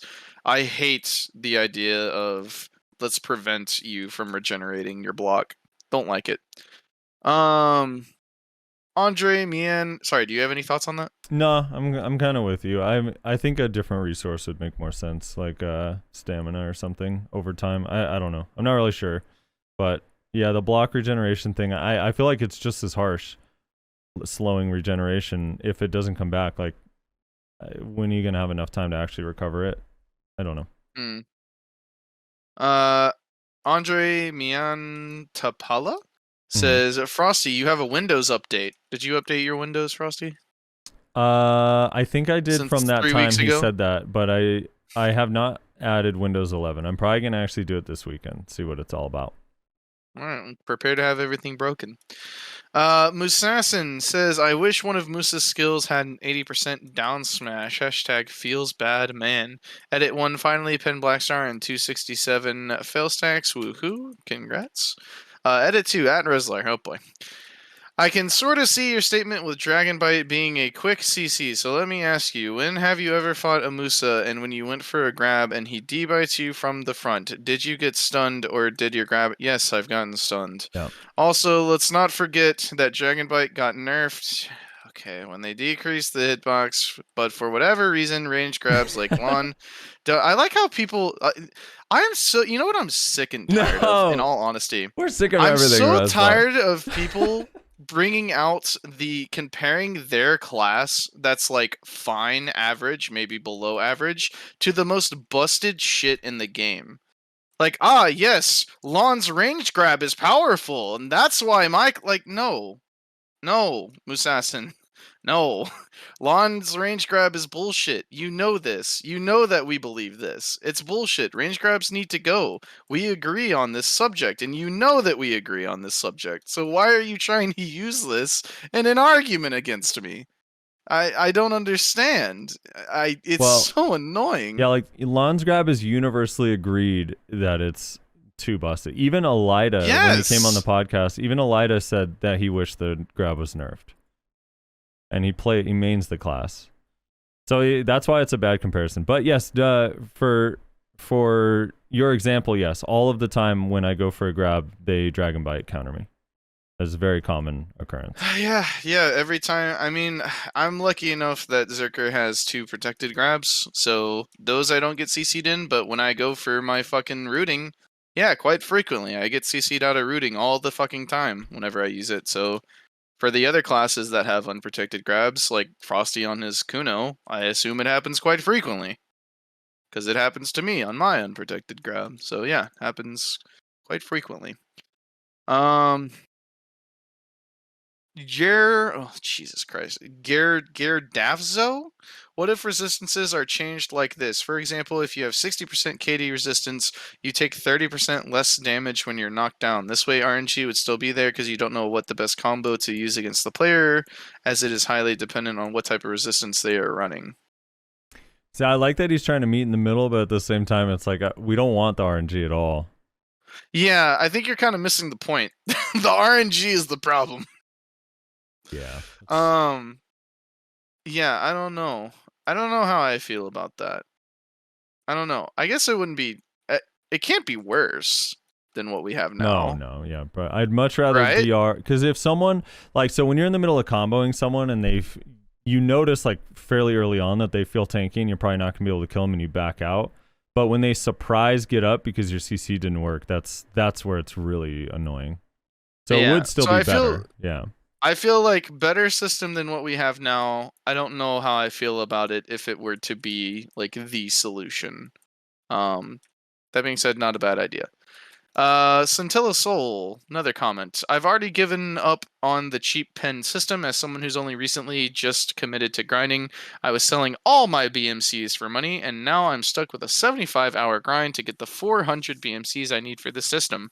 By that time, I'll have the money to buy it, so what's the point? here's the thing, Scintilla. You're not wrong that in the time it takes, but by that time you'll have the money to buy it. You can use that money for something else and use the BMCs for the armor. That's the thing, is like if you just grind up, save the BMCs. So like I think one of the best ways to utilize your time and money if you're grinding is chipping away at like multiple things. So for example, recently I was trying to save up money to go for a pen accessory, and I'm grinding at Secrea, but I'm also slowly getting Kaffir stones for my armors at the same time. And that's kind of what you can do with the BMCs. It's like, yeah, instead of full focusing all your energy on the new pen system, just slowly chip away at it by saving your BMCs and use your money for your accessories or other items that you need. I think that's kind of the ideal way to do it. Like when you say what's the point, you'll have the money in that time, it's like, yeah, but you could also just save a bunch of money by making these pen armors and then use the money you earned on something else. Now me personally, because I was going to make, I think, a Kudum at least, but I'm probably just going to wait because as someone who's played for a long time, I much rather keep selling BMCs at 6 mil than save them. There's a lot of money. And I know it won't be like that forever. Yep. Kashira says, Shy Revolt, real class soon, down with the non-believers. Don't know about that one, bud. Ryan Borhara says, I think one of the reasons people feel DK does a lot of damage is because they always build full AP. I don't think DK needs more damage, strictly speaking, especially Succession. I think damage modifiers against specific classes can be improved, and in terms of Awakening, if some of the useless skills are improved or replaced, that will add more damage in a way, but Awaken DK needs those skill changes IMO. Awaken DK definitely needs changes to its CCs if it's going to move away from its reliance on pre-awakening. In terms of pre-awakening, there are a lot of useless skills that can be improved, and if awakening is going to continue relying on it, it could do with AoE increases probably, and maybe a slight increase in damage on some skills. Yeah, it seems like PA's philosophy on the pre-awaken to awaken relationship is mostly awakening. Maybe DK's the exception because they did mention that they wanted to slightly improve the feel of going back and forth, but I don't know.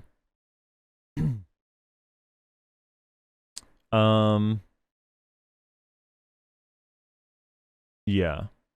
I agree though. This like the damage modifiers against some classes for DK is bad. Tong? Is it Tong? Polly says, watch Destiny, have heard about Thornwood, and had their lawyers reach out. I really hope the 1v1 arenas don't fall through the cracks, especially after they killed Node Wars this week /S. Yeah, hey, I meant to ask you this. I was going to ask you off show, but I totally forgot to before the show actually started, so I'll just ask you now. How are you feeling about the new Node Wars system? I don't think we've talked about what we think about it now that we've had it for a month or however long it's been. Oh. Like the current system that's in game, not the changes on global apps. Yeah. I mean, I like a lot of the ideas in theory. Just they introduced a lot of issues. But they're giving us back mercs, which is one of my main issues. They're giving us back caps, although not exactly how I had hoped, but still think it's better than the 100-mans across the board. I don't know. I mean, at the end of the day, it's I like the idea of it, but I honestly think the biggest issue outside of the caps and the merking is that there's way too many fucking nodes. I mean, the fact that multiple guilds... All right, look at this. Family owns 4 nodes. Brutal owns 1, 2, 3, 4, 5, 6, 7 nodes. Corrupt owns 4 nodes. Villainous owns 3 nodes. Spartan owns 3 nodes. Legion owns 4 nodes. This other guild owns 6 nodes. Digital owns 6 nodes. There's just you're just way too spread out. These people are going 6 node wars, which is essentially 3 weeks without a fight, or two weeks, I guess, if you node war every day. It's I don't know. That part of it is so bad. Everyone needs, the nodes need to be way fewer. There's way too many nodes. That's my biggest issue with it outside of the caps. But I still think the idea of it is kind of cool. Unfortunately, I haven't really gotten to experience much of it, but here's one really cool thing. When you do get wiped off of your territory, you get to go just drop on somebody and fight someone, and they can't really run if they want to keep their node. They have to deal with you. That part of it is actually kind of interesting to me. Although I guess could also be viewed as like griefy. But you know how it's like right now, if like, you know, like some of the mutually assured destruction guilds don't want to fight each other. For example, like I'll just use Black Rose and Cho as an example. Like I think a lot of people would love to watch that 1v1. Right? I think that'd be a really cool 1v1 in open node war. And typically speaking, I think people feel like if one or the other is placed somewhere, the other's not going to. So that way that score never really gets settled. But if one of those guilds wanted to, they could just go place on the other and fight them right now. And the other one like either has to deal with it or dodge, you know? Yeah. So where is Black Rose gonna go? I don't know. I don't know what's gonna happen. Assuming that they get kicked out I mean, of they castle. were where family was, right? Yes, correct. They were in Valencia when family was in castle, and then Black Rose took the castle, family got out of castle, and then family just took Black Rose's spot. But what's interesting is that Black Rose and Ego had a non-aggression pact. The idea was that Black Rose was going to go west, and Ego was going to go east with us. And now family's here, and on their second day, family took one of Ego's nodes. But you also have Brutal creeping in, unchallenged from the west now. So this is a really interesting situation going on in Valencia. Brutal and family, I think, is a really cool fight. So hopefully they have a war. Well, they did. Oh, did they? What happened? Yes, in like the second war, and Brutal killed family in like 30 minutes. Really? Yep. That's... Now, I'm not sure. Listen, I was doing my own war at the time, so I'm not sure if like family was split up or what happened.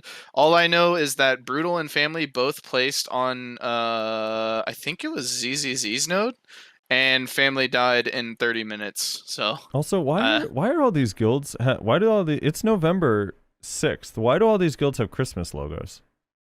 Yeah, I don't know what's up with that. Dude, it's like all of them right here. Ego, family, and Brutal all have Christmas logos. Maybe they're all in on it together. What do they work at Target? What is this?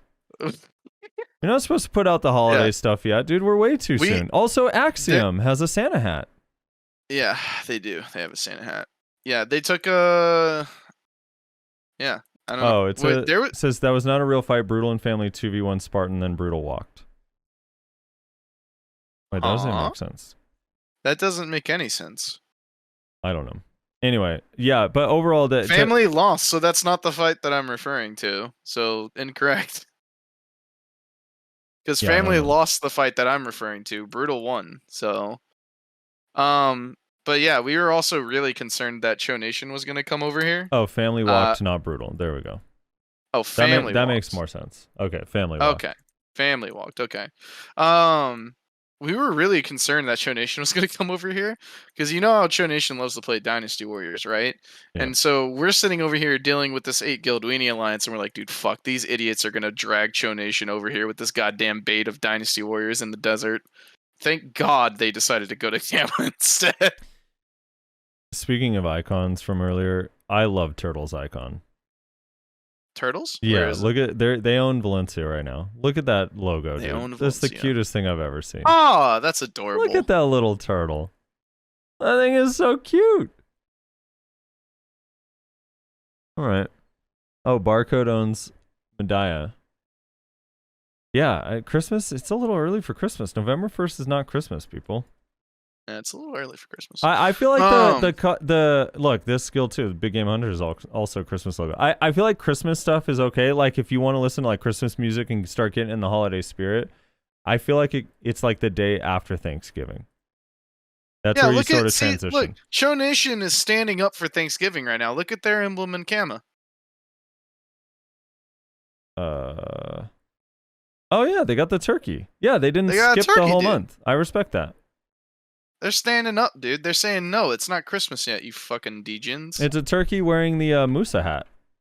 Villainous as well. Villainous at the top of Medaya. They also have a turkey icon. Some guilds are still lagging behind a little bit. Corrupt still got the pumpkin. Digital still has the orange. Where's that fun Musa hat? What's that outfit called? The fun Musa hat. Yeah, where's that outfit with the cool Musa hat? My favorite hat. What? Palgon? Or whatever it's called? Is it Palgon?